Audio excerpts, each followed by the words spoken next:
Plus two ഫിസിക്സിന്റെ focus ഏരിയാസിന് ഊന്നൽ നൽകിക്കൊണ്ട് 10 videos കൊണ്ട് പ്ലസ് ടു ഫിസിക്സ് പൂർണ്ണമായും തീർക്കുന്ന ഒരു വീഡിയോ സീരീസ് ആണ് ഇത്. നിങ്ങൾ ചെയ്യേണ്ടത് ഈ ക്ലാസ് നന്നായി പഠിക്കുക. എഴുതി കാണിക്കുന്ന കാര്യങ്ങൾ തീർച്ചയായിട്ടും കാണാതെ പഠിക്കണം. ഡിസ്ക്രിപ്ഷൻ ബോക്സിൽ നൽകിയിരിക്കുന്ന ക്വസ്റ്റ്യൻ പേപ്പർ ആൻസർ ചെയ്ത് പഠിക്കണം. അപ്പൊ ഈ ചാപ്റ്ററിന് 100% മാർക്ക് നിങ്ങൾക്ക് ഉറപ്പായി. ബാക്കിയുള്ള വീഡിയോസും കാണണം. Believe me, U will get A+ and full score. നമുക്ക് ക്ലാസ്സിലേക്ക്. Hi friends, welcome back. ഇന്ന് നമ്മുടെ 13-ാമത്തെയും 14-ാമത്തെയും ചാപ്റ്ററിൽ ഉൾക്കൊള്ളുന്ന ഒരു വീഡിയോ ആണ്. 15-ാമത്തെ ചാപ്റ്റർ നമ്മളുടെ ഫോക്കസ് ഏരിയയിൽ നിന്ന് മാറ്റിയതുകൊണ്ട് നമ്മൾ അതിനെ വീഡിയോയിൽ ഉൾപ്പെടുത്തിയിട്ടില്ല. ഇത് നമ്മുടെ ചാപ്റ്റർ വൈസുള്ള ലാസ്റ്റ് വീഡിയോ ആണ്, 9th വീഡിയോ. ഇനി 10ാമതൊരു വീഡിയോ കൂടെ വരാനുണ്ട്. ആ വീഡിയോയിൽ നമ്മൾ എല്ലാ ചാപ്റ്ററുകളിലെയും പ്രധാനപ്പെട്ട ഭാഗങ്ങൾ ചേർത്തുകൊണ്ടുള്ള ഒരു വീഡിയോ ആയിരിക്കും. ഈ 9 വീഡിയോസും കണ്ടിട്ടുള്ള ആളുകൾക്ക് ആ വീഡിയോയുടെ കാണുകയാണെങ്കിൽ പരീക്ഷ വളരെ എളുപ്പത്തിൽ എഴുതാനായിട്ട് കഴിയും. ഒരു റിവിഷൻ വീഡിയോ ആയിരിക്കും അത്. എങ്കിൽ നമുക്ക് ഇന്നത്തെ ക്ലാസ്സിലേക്ക് പോവാം അല്ലേ. ഞാൻ നിങ്ങളുടെ കയ്യിലേക്ക് കുറച്ച് യുറേനിയം തരികയാണെന്നിരിക്കട്ടെ. യുറേനിയം കേട്ടിട്ടില്ലേ? റേഡിയോ ആക്ടിവിറ്റിയൊക്കെ ആയിട്ട് ബന്ധപ്പെട്ട് ഞാൻ നിങ്ങൾക്ക് തരുന്ന യുറേനിയം 92-238 ആണ്. എന്ന് വെച്ചാൽ എന്താ പ്രത്യേകത?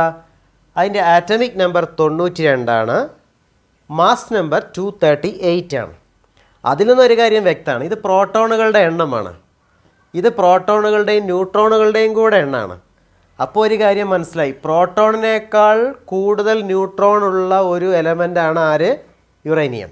ഇനി കാര്യം, ഈ യുറേനിയം നിങ്ങളുടെ കയ്യിലേക്ക് തന്നാൽ അതിങ്ങനെ കയ്യിൽ പിടിക്കാൻ പാടുണ്ടോ എന്നുള്ളതാണ്. The answer is don't touch uranium. Never even keep uranium in your house. എന്താ കാരണം? We say uranium causes radio active poisoning. Radio active poisoning ഉണ്ടാക്കും യുറേനിയം എന്നാണ് പറയുന്നത്. എന്താണ് ഈ റേഡിയോ ആക്ടിവിറ്റി? അത് പറയാം. ഇങ്ങനെ ന്യൂട്രോണുകളുടെ എണ്ണം പ്രോട്ടോണിനേക്കാൾ കൂടുതലായ ആറ്റങ്ങളുടെ ന്യൂക്ലിയസിൽ നിന്ന്, ആറ്റത്തിൽ നിന്നല്ല, എവിടെ നിന്നാണ്? ന്യൂക്ലിയസിൽ നിന്ന് alpha particle, beta particle, gamma radiation, ഇങ്ങനെയുള്ള 3 കാര്യങ്ങൾ പുറത്തു വരുന്നതിനെയാണ് നമ്മൾ റേഡിയോ ആക്ടിവിറ്റി എന്ന് പറയാം. So radio activity is the emission of alpha particle, beta particle or gamma radiation from the nucleus of atoms. ഇനി ഈ ആൽഫ പാർട്ടിക്കിൾ എന്ന് പറഞ്ഞാൽ എന്താണ്? ഒരു ആൽഫ പാർട്ടിക്കിളിനെ നിങ്ങളിങ്ങനെ എടുത്തു നോക്കിയാൽ നിങ്ങൾ എന്താ കാണുകയെന്നറിയാം? 2 പ്രോട്ടോണും 2 ന്യൂട്രോണും ചേർന്നിരിക്കുന്നതാണ് കാണുക. അത് ശരിക്കും ഹീലിയത്തിൻ്റെ ന്യൂക്ലിയസ് അല്ലേ? അപ്പോൾ ഹീലിയത്തിൻ്റെ ന്യൂക്ലിയസിനെയാണ് നമ്മൾ ആൽഫ പാർട്ടിക്കിൾ എന്ന് വിളിക്കുക. അപ്പോൾ ശരിക്കും സംഭവിക്കുക, യുറേനിയത്തിൽ നിന്ന് ഒരു ആൽഫ പാർട്ടിക്കിൾ പുറത്തു വരുന്നു. അപ്പോൾ ആൽഫ പാർട്ടിക്കിൾ പുറത്തു വരിക എന്ന് പറഞ്ഞാൽ 2He4, 2 പ്രോട്ടോണും ന്യൂട്രോണും, ഇതാണ് ഹീലിയം ന്യൂക്ലിയസ്. ഇത് പുറത്തു വരുന്നു. ഓക്കെ. അപ്പോൾ യുറേനിയത്തിന് എന്താ സംഭവിക്കുക?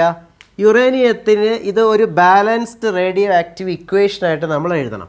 അപ്പോൾ സ്വാഭാവികമായിട്ടും ഇവിടെ 90 എന്ന് എഴുതേണ്ടി വരും.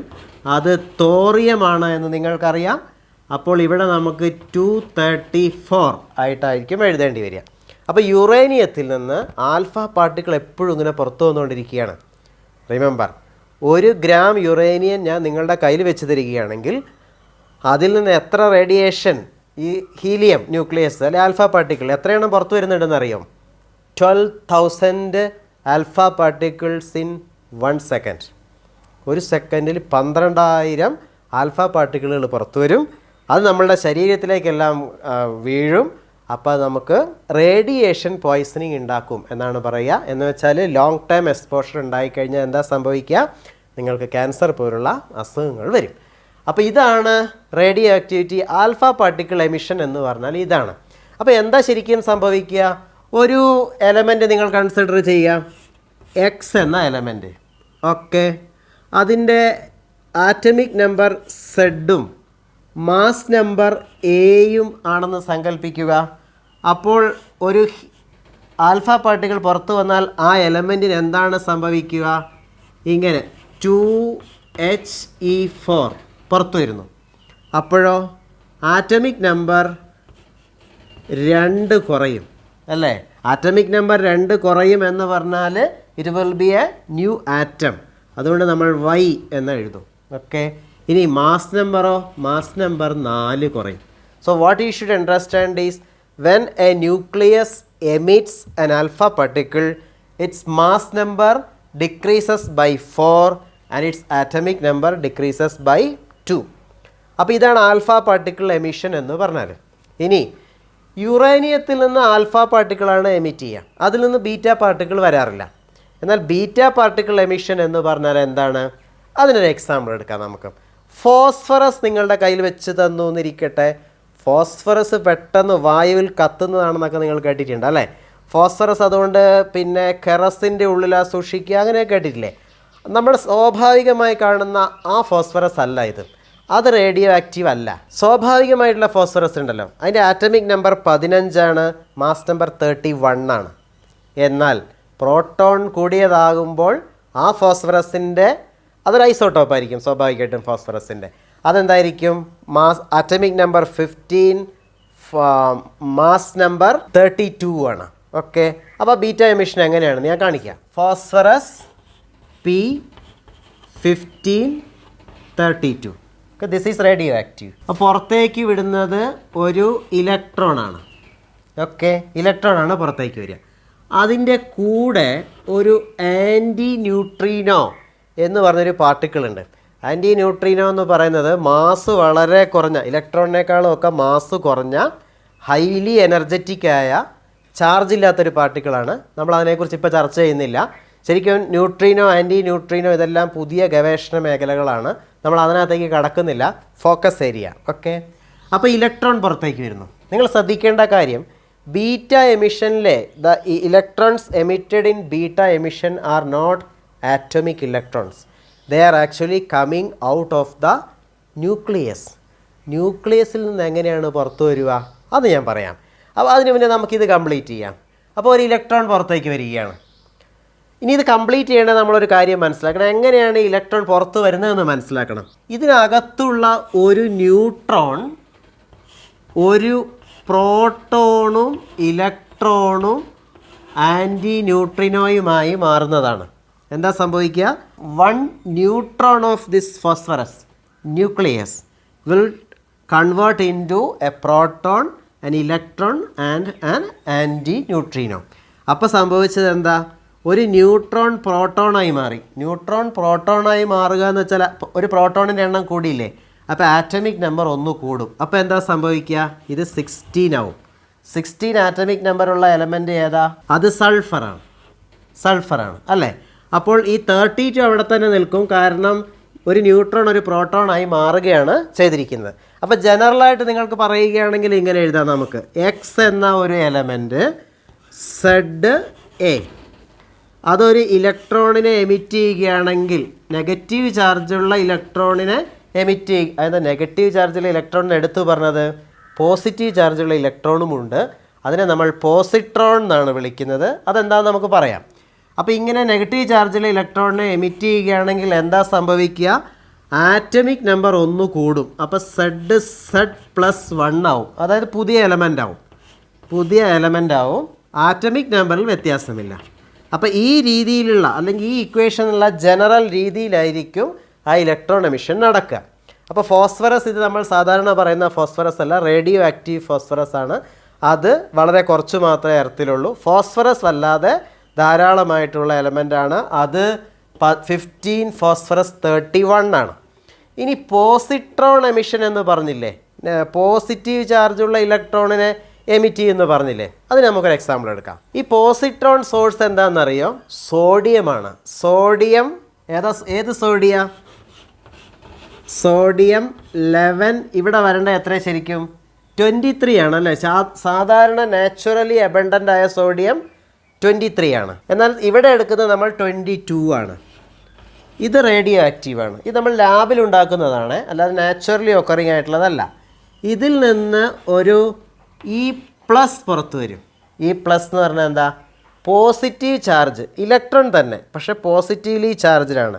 All the other parameters remains the same, but charge is positive, so that is positron. Plus ന്യൂട്രീനോയും പുറത്ത് വരും. ഓക്കെ, അതെങ്ങനെയാണ് സംഭവിക്കുന്നതെന്ന് ഞാൻ പറയാം. ന്യൂക്ലിയസിൽ ഒരു പ്രോട്ടോൺ ഒരു ന്യൂട്രോൺ ആയിട്ട് മാറും. അതിൻ്റെ കൂടെ എന്താ സംഭവിക്കുക? അപ്പോൾ ഇതാണ് അതിൻ്റെ കൂടെ ഒരു E+ പോസിട്രോൺ ഉണ്ടാവും, ഒരു ന്യൂട്രിനോയും ഉണ്ടാവും. അപ്പോൾ സംഭവിക്കുന്നത് പ്രോട്ടോൺ ന്യൂട്രോൺ ആയിപ്പോയി. പ്രോട്ടോൺ എന്ന് പറഞ്ഞാൽ ആറ്റമിക് നമ്പറിന് കാരണമായ കാര്യമാണ്. അതിലൊന്ന് മാറിപ്പോയി. അപ്പോൾ എന്താ സംഭവിക്കുക? ഇത് ആറ്റമിക് നമ്പർ ഒന്ന് കുറഞ്ഞു പോകും. 10 ആറ്റമിക് നമ്പർ ഉള്ളത് ആരാ? നിയോൺ ആണ്, നിയോൺ. അപ്പം ഇത് നിയോൺ പ്ലസ് പ്രോട്ടോൺ ന്യൂട്രോണായി മാറുകയാണ് ചെയ്തിരിക്കുന്നത്. അപ്പോൾ ഇത് മാസ് നമ്പറിൽ വ്യത്യാസം ഉണ്ടാവില്ല. അപ്പോൾ ഈ 22 തന്നെയാണ്. അപ്പോൾ ജനറലായിട്ട് എന്താ സംഭവിക്കുന്നത്? എക്സ് എന്ന ഒരു ആറ്റം, അതിൻ്റെ ആറ്റമിക് നമ്പർ Z ആണ്, മാസ് നമ്പർ A ആണെങ്കിൽ ഒരു പോസിട്രോൺ എമിഷൻ നടക്കുന്നത് എങ്ങനെയായിരിക്കും? ഇവിടെ വരുന്ന എലമെൻ്റ് ഏതായിരിക്കും? ആറ്റമിക് നമ്പർ 1 കുറഞ്ഞു അല്ലേ? അപ്പോൾ Z-1 കുറയാൻ കാരണം എന്താണെന്ന് നമ്മൾ പറഞ്ഞു. അപ്പോൾ അത് പുതിയൊരു എലമെൻ്റായി മാറിയിട്ടുണ്ടാവും, Y ആയിട്ടുണ്ടാവും. Atomic number remains the same. ഇങ്ങനെയാണ് റേഡിയോ ആക്ടിവിറ്റി എന്ന് പറയുന്ന കാര്യം നടക്കുക. Remember, radio activity is A nuclear process. സാധാരണ ഒരു കെമിക്കൽ റിയാക്ഷൻ എന്ന് പറഞ്ഞാൽ എന്താ? അത് ഇലക്ട്രോണിൻ്റെ ഡിസ്പ്ലേസ്മെൻറ്റ് അങ്ങനെയൊക്കെയാണ്. നിങ്ങൾ കെമിസ്ട്രിയിൽ പഠിച്ചിട്ടുണ്ട്. അത് ന്യൂക്ലിയസ് അതിൻ്റെ ആ ബിസിനസ്സിൽ ഇല്ല. എന്നാൽ ന്യൂക്ലിയർ റിയാക്ഷൻസ് എന്ന് പറയുന്ന radio activity is A nuclear reaction. അത് ന്യൂക്ലിയസിൻ്റെ ഉള്ളിൽ നിന്ന് ആൽഫ പാർട്ടിക്കിൾ, ഗാമ, ബീറ്റ ഒക്കെ പുറത്തു വരുന്നതാണ്. ഓക്കെ, ഇനി ഏറ്റവും രസകരമായിട്ടുള്ളത് നമ്മളുടെ gamma എമിഷനാണ്.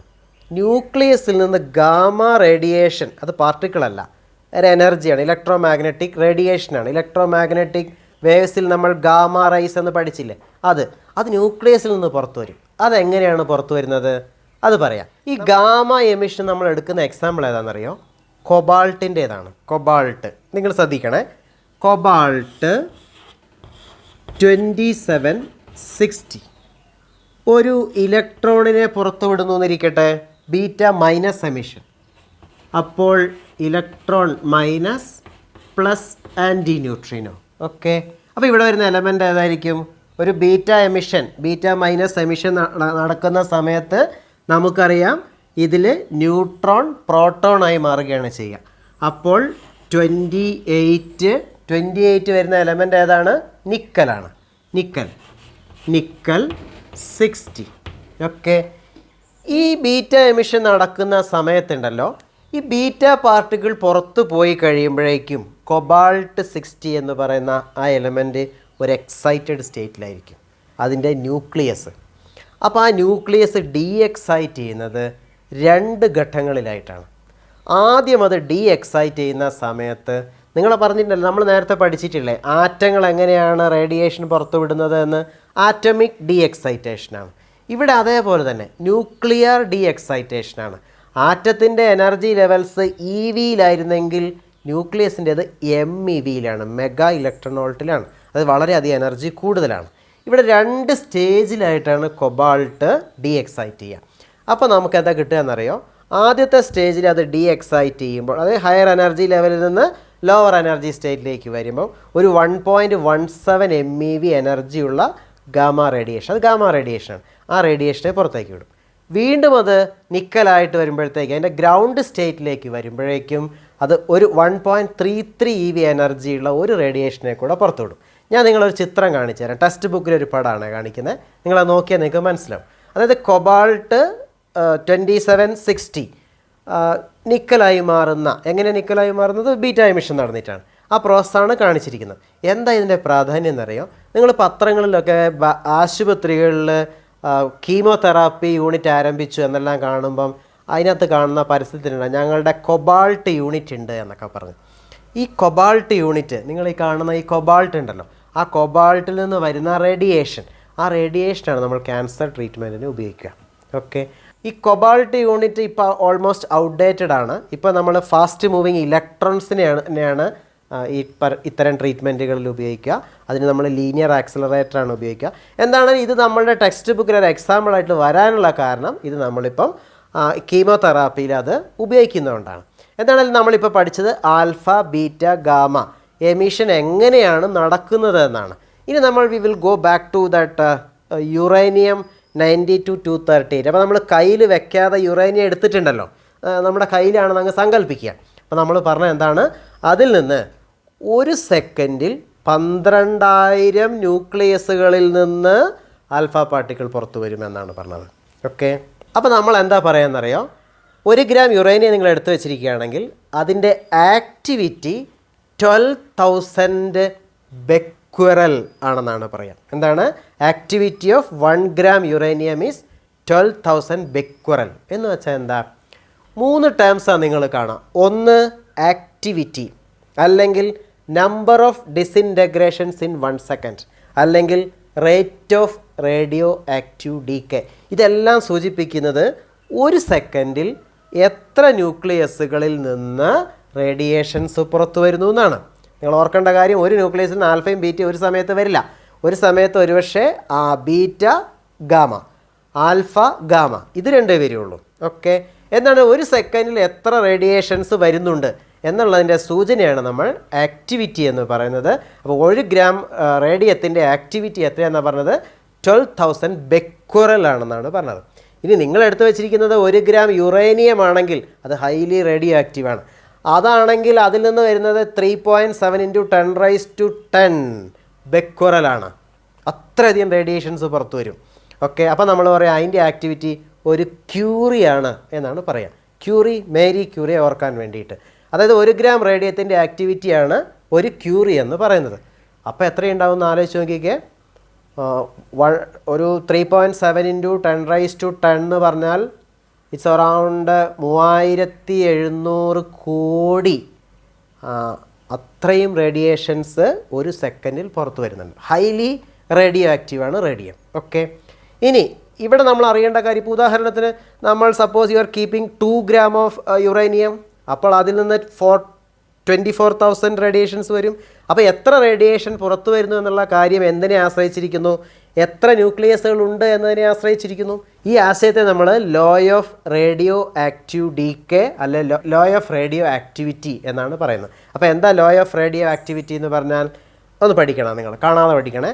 Law of radio activity States that the activity of a radioactive sample, that is the number of disintegrations in 1 second, is directly proportional to the number of atoms present at that time. അപ്പോൾ ആറ്റങ്ങളുടെ എണ്ണത്തിനനുസരിച്ചിട്ടാണ് activity. ഇത്രയേ ഉള്ളൂ അതിനകത്ത്. അപ്പോൾ നമ്മളത് മാത്തമാറ്റിക്കലായിട്ട് എഴുതുകയാണെങ്കിൽ എങ്ങനെയായിരിക്കും വരിക, dN/dt, എത്ര ഒരു സെക്കൻഡിൽ എത്ര ഡിസിൻറ്റഗ്രേഷൻസ് നടക്കുന്നുണ്ട്, means activity is proportional to number of atoms present at that time. അടുത്ത സ്റ്റെപ്പിൽ കോൺസ്റ്റൻറ്റ് ചേർക്കുന്നത് എങ്ങനെയാണെന്നറിയോ, dN/dt is equal to λN എന്നാണ് എഴുതുക. ലാംഡ എന്താ, ദ ഡീകെ കോൺസ്റ്റൻ്റ് ആണ് ലാംഡ. എന്താണ് ഡീകെ കോൺസ്റ്റൻറ്റ്. ഇനി ഒരു കാര്യമുണ്ട്, ടൈം പാസ് ചെയ്യുന്നതിനനുസരിച്ച് ഈ ആറ്റങ്ങളുടെ എണ്ണം കുറഞ്ഞു വരികയാണ്. അതുകൊണ്ട് നമ്മൾ ഇങ്ങനെ ഒരു മൈനസ് ചിഹ്നം ഇവിടെ ചേർക്കും. അതായത് dN/dt is equal to -λN എന്ന് പറയുന്ന കാര്യത്തെയാണ് നമ്മൾ law of radio active decay എന്ന് പറയുന്നത്. ചുരുക്കം പറഞ്ഞാൽ ഇത്രയേ ഉള്ളൂ, എത്ര ആക്ടിവിറ്റി ഉണ്ടെന്നുള്ള കാര്യം എത്ര ന്യൂക്ലിയസുകൾ ഉണ്ട് എന്നതിനോട് പ്രപ്പോർഷണലാണ്. ഇനി ഈ ഇക്വേഷനിൽ നിന്ന് നമുക്കുണ്ടല്ലോ ഒരു വളരെ യൂസ്ഫുൾ ആയ മറ്റൊരു ഇക്വേഷൻ ഉണ്ടാക്കാം. ഈ ലോ ഓഫ് റേഡിയോ ആക്റ്റീവ് ഡീകെയുടെ ഒരു ഇക്വേഷൻ ഞാൻ ഒരിക്കൽ കൂടെ എഴുതുകയാണ്. dN/dt is equal to -λ × n. ഈ ഇക്വേഷനെ ഇൻ്റഗ്രേറ്റ് ചെയ്തിട്ട് വളരെ മനോഹരമായ ഒരു ഇക്വേഷൻ നമ്മൾ എത്തുന്നത് നോക്കുക. നമ്മളിതിനെ ഇൻ്റഗ്രേറ്റ് ചെയ്യാൻ പോവുകയാണ്. അതിന് ഇൻ്റഗ്രേറ്റ് ചെയ്യാൻ വേണ്ടിയിട്ട് നമ്മൾ ആ സിമിലർ വേരിയബിൾസിനെ ഒരു സൈഡിലേക്ക് എഴുതും. So it is dN/n is equal to -λ × dt. Okay, now I am integrating. Integration is from n0 to n. എന്താ n0 to n എന്ന് പറഞ്ഞാൽ അറിയോ, ടൈമും കൂടെ എഴുതാം, അപ്പോൾ നിങ്ങൾക്കത് മനസ്സിലാവും. ഫ്രം 0 to t എന്ന് വെച്ചാൽ 0 സമയത്ത് നമ്മൾ തുടങ്ങുന്ന സമയത്ത് n0 എണ്ണം ആറ്റങ്ങളുണ്ടെന്ന് സങ്കല്പിക്കുക. t സമയം കഴിയുമ്പോൾ ആറ്റങ്ങളുടെ എണ്ണം n ആയി എന്ന് വെച്ചാൽ നിങ്ങൾ ഇന്നിപ്പോൾ ഇവിടെ 1 ഗ്രാം യുറേനിയം വെക്കുന്നു, എന്നിട്ട് 10 ദിവസം കഴിഞ്ഞ് വന്ന് നോക്കുകയാണെന്നിരിക്കട്ടെ. അപ്പോൾ ആ 1 ഗ്രാം യുറേനിയത്തിലുള്ള ആറ്റങ്ങളുടെ എണ്ണമാണ് n0. 10 ദിവസമാണ് ഈ ടൈം. അപ്പോൾ എത്ര ആറ്റങ്ങൾ ഉണ്ടെന്നുള്ളതാണ് n. ഓക്കെ, അപ്പോൾ ഇവയെ തമ്മിൽ ബന്ധിപ്പിക്കുന്ന ഒരു ഇക്വേഷൻ ഉണ്ടാക്കാൻ പോവുകയാണ് നമ്മൾ. അപ്പോൾ ഇവിടെ ഇൻ്റഗ്രേറ്റ് ചെയ്യുമ്പോൾ നിങ്ങൾക്ക് കിട്ടുന്നത് log n. നിങ്ങൾ ഡെഫിനിറ്റ് ഇൻ്റഗ്രൽ പഠിച്ചില്ലേ? From n0 to n is equal to minus lambda into t. Okay, from 0 to t. Okay, ഇനി അപ്പോൾ ഇത് നിങ്ങൾ ഇൻ്റഗ്രേറ്റ് ചെയ്യുമ്പോൾ നിങ്ങൾക്ക് കിട്ടുക log n divided by n0 is equal to minus lambda into t എന്ന് കിട്ടും. ഇത് ഈ ബേസായ ലോഗരിതത്തിലാണ് ഇക്വേഷൻ എഴുതിയിരിക്കുന്നത്. എങ്ങനെയായിരിക്കും ഇക്വേഷൻ വരിക? n by n0 is equal to e raised to minus lambda t, അല്ലെങ്കിൽ n is equal to n0 e raised to minus lambda t. ഈ equation നിങ്ങൾ ഓർത്തിരിക്കണം. ഇതിൻ്റെ ഡെറിവേഷൻ പരീക്ഷയ്ക്ക് പലതവണ ചോദിച്ചിട്ടുണ്ട്. എന്താണ് ഈ ഇക്വേഷൻ? ഇപ്പോൾ നിങ്ങൾ n ആറ്റങ്ങളെ കാണുകയാണ്. അപ്പോൾ തുടക്കത്തിൽ n0 ആറ്റങ്ങൾ ഉണ്ടായിരുന്നു. ഇലാപ്സ് ചെയ്ത ടൈം t ആണ്. അപ്പോൾ നിങ്ങൾക്ക് അവയെ തമ്മിൽ ബന്ധിപ്പിക്കുന്ന ഇക്വേഷനാണ് ഇത്. അതിൻ്റെ രസകരമായൊരു കാര്യം ഞാൻ പറയാം. ഇപ്പോൾ നമ്മൾ നേരത്തെ ബീറ്റ എമിഷൻ്റെ കാര്യം പറഞ്ഞ സമയത്ത് ഫോസ്ഫറസ് സൾഫർ ആകുന്ന എക്സാമ്പിൾ പറഞ്ഞില്ലേ? നമ്മളൊരു ഉദാഹരണത്തിന് ഇവിടെ ന്യൂക്ലിയസിൻ്റെ എണ്ണമാണ് പ്രധാനപ്പെട്ടത്. ഓക്കെ, അപ്പോൾ ആ രീതിയിലേക്ക് നമ്മൾ എക്സാമ്പിൾ പറയുന്നത് ശ്രദ്ധിക്കുക. ഒരു 1000 ഫോസ്ഫറസ് ന്യൂക്ലിയസിന് നമ്മളിവിടെ വെച്ചിട്ടുണ്ടെന്നിരിക്കട്ടെ. അപ്പോൾ ഫോസ്ഫറസ് ന്യൂക്ലിയസ് ബീറ്റ എമിഷൻ നടന്ന് സൾഫറായി മാറിക്കൊണ്ടിരിക്കുകയാണ്. ഒരു കുറേ സമയം കഴിയുമ്പം, ശരിക്കും പറഞ്ഞാൽ 2 ആഴ്ച കഴിയുമ്പോൾ, 14 ഡേയ്സ് കഴിഞ്ഞ് നിങ്ങൾ വന്ന് നോക്കിയാൽ ഈ 1000 ഫോസ്ഫറസ് ന്യൂക്ലിയസിൽ 500 എണ്ണം സൾഫറായി മാറിയിട്ടുണ്ടാവും. എത്ര എണ്ണമാണ്? 500 എണ്ണം. എന്ന് വെച്ചാൽ എന്താ അർത്ഥം എന്നറിയാം? ആദ്യമുള്ള ആറ്റങ്ങളുടെ എണ്ണത്തിൻ്റെ പകുതി എണ്ണം റേഡിയോ ആക്ടിവിറ്റി നടക്കാൻ വേണ്ടിയിട്ട് എത്ര സമയമെടുത്തു? 14 ദിവസം എടുത്തു. ഈ സമയത്തെ നമ്മൾ റേഡിയോ ആക്റ്റീവ് ഹാഫ് ലൈഫ് എന്നാണ് പറയുക. So radioactive half life of a sample is the time taken by the sample for half of the nuclei to disintegrate. പകുതി ന്യൂക്ലിയസുകൾ ഡിസിൻറ്റഗ്രേറ്റ് ചെയ്ത് പോകാൻ ആവശ്യമായ സമയത്തെയാണ്, എണ്ണമാണ്, ന്യൂക്ലിയസുകളുടെ എണ്ണമാണ്, ആ സമയത്തെയാണ് നമ്മൾ റേഡിയോ ആക്റ്റീവ് ഹാഫ് ലൈഫ് എന്ന് പറയുന്നത്. എന്ന് വെച്ചാൽ ഇവിടെ ഈ ഇക്വേഷനിൽ അപ്പോൾ അത് എന്തായിരിക്കും അർത്ഥം? ഈ radioactive half life, that is if T is equal to T half, ഈ റേഡിയോ ആക്റ്റീവ് ഹാഫ് ലൈഫിൻ്റെ സിമ്പലാണ് ഇത്. ടി ഹാഫ് ആയിട്ടുണ്ടെങ്കിൽ n എന്ന് പറയുന്ന എന്തായിരിക്കും? n0യുടെ പകുതി ആയിട്ടുണ്ടാവും. ശരിയല്ലേ? അപ്പോൾ ആ കാര്യം ഈ ഇക്വേഷനിലേക്ക് കൊടുത്താൽ നമുക്ക് എന്താ വരിക? n0/2 is equal to n0 e raised to minus t half എന്ന് കിട്ടും. അപ്പോൾ രണ്ട് ഭാഗത്തും n0 ക്യാൻസലായി പോയിട്ട് നമുക്ക് എന്താ വരിക? 1/2 is equal to e raised to minus lambda t half എന്ന് കിട്ടും. അടുത്ത സ്റ്റെപ്പിൽ നമുക്ക് എന്താ എഴുതാൻ കഴിയുക? 2 is equal to, ഇതിനെ റെസിപ്രോക്കൽ എടുത്തു, ഇവിടെയും റെസിപ്രോക്കൽ എടുത്തു. അപ്പോൾ നിങ്ങൾക്ക് കിട്ടുക e raised to lambda t half എന്നാണ്, അല്ലേ? ഇനി രണ്ട് ഭാഗത്തും ലോഗരിതം എടുക്കുക. ലോഗരിതം എടുത്തിട്ട് ഈ ബേസ് ലോഗരിതമാണ് ഇത് എടുക്കേണ്ടുന്നത്, ഈ അല്ല ഇവിടെ ഉള്ളത്. അതിനെ 10th ലോഗരിതത്തിലേക്ക് മാറ്റുക. 2ൻ്റെ ലോഗരിതം നിങ്ങളുടെ കാൽക്കുലേറ്ററിൽ നോക്കിയാൽ നിങ്ങൾക്ക് മനസ്സിലാവും. 2ൻ്റെ ലോഗരിതം എന്ന് പറയുന്നത് 0.3010 ആണ്. Is equal to lambda into T half എന്ന് കിട്ടും. ഇനി 10 ബേസ് ലോഗരിതമായിട്ട് ഇതിനെ മാറ്റണം, എന്നാലേ നമുക്ക് ഇങ്ങനെ എഴുതാൻ പറ്റുള്ളൂ. അപ്പം നമ്മൾ ഇതിനെ എന്താ ചെയ്യേണ്ടതെന്ന് അറിയാം? This side is to be multiplied with, what is the multiplication factor here? 2.303 എന്നാണ്. അതുകൊണ്ട് മൾട്ടിപ്ലൈ ചെയ്യണം. അപ്പോൾ നമുക്ക് എന്താ കിട്ടുക? അപ്പോൾ നിങ്ങൾക്ക് കിട്ടുന്നത് lambda into T half is equal to, ഈ മൾട്ടിപ്ലിക്കേഷൻ ചെയ്താൽ നിങ്ങൾക്ക് കിട്ടുന്നത് 0.69 എന്നാണ്. അപ്പോൾ ടി ഹാഫിനുള്ള ഇക്വേഷൻ എന്തായിരിക്കും? 0.69 ഡിവൈഡഡ് ബൈ ലാംഡ എന്നാണ്. ഈ കാര്യവും നിങ്ങൾ ഓർത്തിരിക്കണം. അപ്പോൾ നിങ്ങൾക്ക് ഡിസിൻറ്റഗ്രേഷൻ കോൺസ്റ്റൻറ്റ് ലാംഡ അറിയാമെങ്കിൽ എന്ത് കണ്ടുപിടിക്കാൻ പറ്റും? ടി ഹാഫ് കണ്ടുപിടിക്കാൻ പറ്റും. ഇപ്പം ഞാൻ പറഞ്ഞില്ലേ, ഫോസ്ഫറസിൻ്റെ ടി ഹാഫ് 14 days ആണ്. എന്ന് വെച്ചാൽ നിങ്ങൾക്ക് ലാംഡ കണ്ടുപിടിക്കാം. അപ്പോൾ നിങ്ങൾക്ക് ന്യൂക്ലിയസുകളുടെ എണ്ണങ്ങളെ ഈ ഇക്വേഷൻ ഉപയോഗിച്ച് റിലേറ്റ് ചെയ്യുകയും ചെയ്യാം. അപ്പോൾ ഈ ടോപ്പിക്കിൽ നിന്ന് ആൽഫ, ബീറ്റ, ഗാമ എമിഷൻ എന്താണെന്ന് മനസ്സിലാക്കണം. Law of radio active disintegration പഠിക്കുകയും ഈ ഇക്വേഷൻസ് നിങ്ങൾ പഠിക്കുകയും ചെയ്യണം. ഇത്രയാണ് നമുക്ക് റേഡിയോ ആക്ടിവിറ്റിയുമായി ബന്ധപ്പെട്ട് പഠിക്കാൻ. നേരത്തെ പറഞ്ഞത് യുറേനിയം 238 കയ്യിൽ വെക്കുന്ന കാര്യമാണ്. അത് നാച്ചുറലി റേഡിയോ ആക്റ്റീവാണ്, അതുകൊണ്ട് കയ്യിൽ വെക്കരുതെന്നാണ് പറഞ്ഞത്. ഇനി അടുത്തത് യുറേനിയം 235 ആണ്. Uranium 235 same 92. ഈ യുറേനിയത്തിൻ്റെ പ്രത്യേകത എന്താണെന്നറിയോ? ഇത് ഐസോടോപ്പാണ്. ഇത് വളരെ ചെറിയ അളവിലേ ഉണ്ടാവുകയുള്ളൂ ഒരു യുറേനിയം ഓറിൽ. അപ്പോൾ ഇത് കിട്ടണമെങ്കിൽ നിങ്ങൾക്ക് വലിയ എൻറിച്ച്ഡ് യുറേനിയം എന്നതിന് പറയാം. ഓക്കെ, അതുണ്ടാക്കിയെടുക്കേണ്ടി വരും. ഐസോടോപ്പ് സെപ്പറേഷൻ പ്രോസസ്സിലൂടെയൊക്കെ പോകണം. അതെന്തെങ്കിലും ആവട്ടെ. അപ്പോൾ നിങ്ങൾക്ക് യുറേനിയം 235ൻ്റെ പ്രത്യേകത അത് നാച്ചുറലി ഫിസൈലാണ്. എന്ന് വെച്ചാൽ ഫിഷൻ നടക്കും. ഫിഷൻ നടക്കും എന്ന് പറഞ്ഞാൽ എന്താണെന്നറിയോ? ഇതിനെ ഒരു ന്യൂട്രോൺ വന്ന് ഇടിച്ചു എന്ന് സങ്കല്പിക്കുക. 0n1 ഒരു ന്യൂട്രോൺ വന്ന് ഇതിനെ ഇടിച്ചു കഴിഞ്ഞാൽ എന്താ സംഭവിക്കുക എന്നറിയോ?